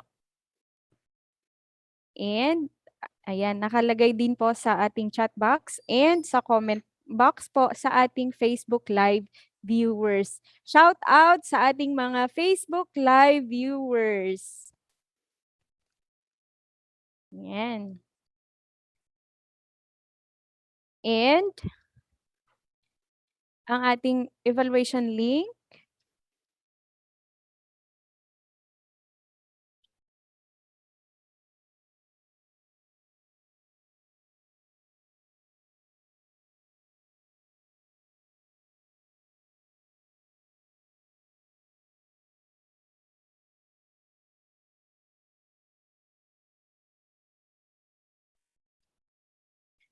ayan, so this morning po pala is just the attendance link and mamayang hapon po yung ating evaluation link. So katulad po ng sinabi ko kahapon, we always follow the Oras Pinas, which is the exact time. So magsisimula po ang ating afternoon session mamayang 1 o'clock. And our topic for this afternoon is on gender sensitivity and God perspective, an introduction for librarians. So kailangan din po natin ito sa panahon ngayon. And we hope na napasaya namin kayo ngayong umaga even though we had series of anong tawag doon, yung pag-iba-iba ng emosyon mula sa pagiging masaya. Napaluha po tayo at muli ay naging masaya. Pero I believe kanina, lumuha man tayo pero iyon po ay luha ng kaligayahan. Joy, tears of joy dahil marami po tayong natutunan sa araw na ito. Ayan. So, mamaya po, once again, we will be opening the Zoom link. Pareho lang po yung ating Zoom link. So, for example, you are going to leave the Zoom room after filling out the attendance link. Pasok po ulit kayo using the same link. And then sa ating mga Facebook Live viewers, ayan, stay tuned po. Mag-i-end live po tayo and we will do another live mamaya. So just follow our Facebook page para po mag-notify po sa inyo pag naka-live na po tayo. Okay po? And sa ating mga Zoom participants, nakikita po namin may mga nanggagaling sa Zoom na napupunta sa FB Live.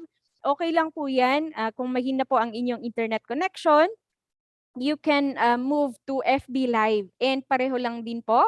Basta po nakapagpirma po kayo ng attendance and at the same time yung evaluation link natin later, mabibigyan pa din po kayo ng certificate. Okay? Ayan. Parang may... Saan po? Ayan. So katulad po ng sinabi ko po, wala po tayong evaluation link ngayong umaga. kundi ang evaluation po natin is mamayang hapon. Sana po nasagot ko ang inyong katanungan. Ayan. So, okay. So, pare-pareho po yung nababasa kong tanong. Evaluation, o ulitin ko po, wala po tayong evaluation ngayong umaga, kundi magkakaroon tayo ng evaluation mamayang hapon. So, today po, iisa lang po ang ating evaluation link. Ang dalawa po ay ang ating attendance po ng umaga, and another attendance po mamayang hapon. Ayan, so once again, thank you so much everyone for your active participation. Thank you so much being part of the teams or being part of the organizers team.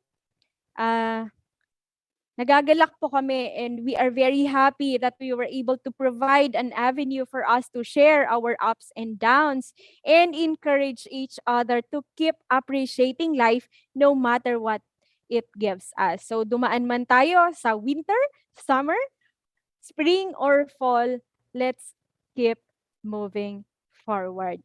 Happy lunch everyone, and see you this afternoon.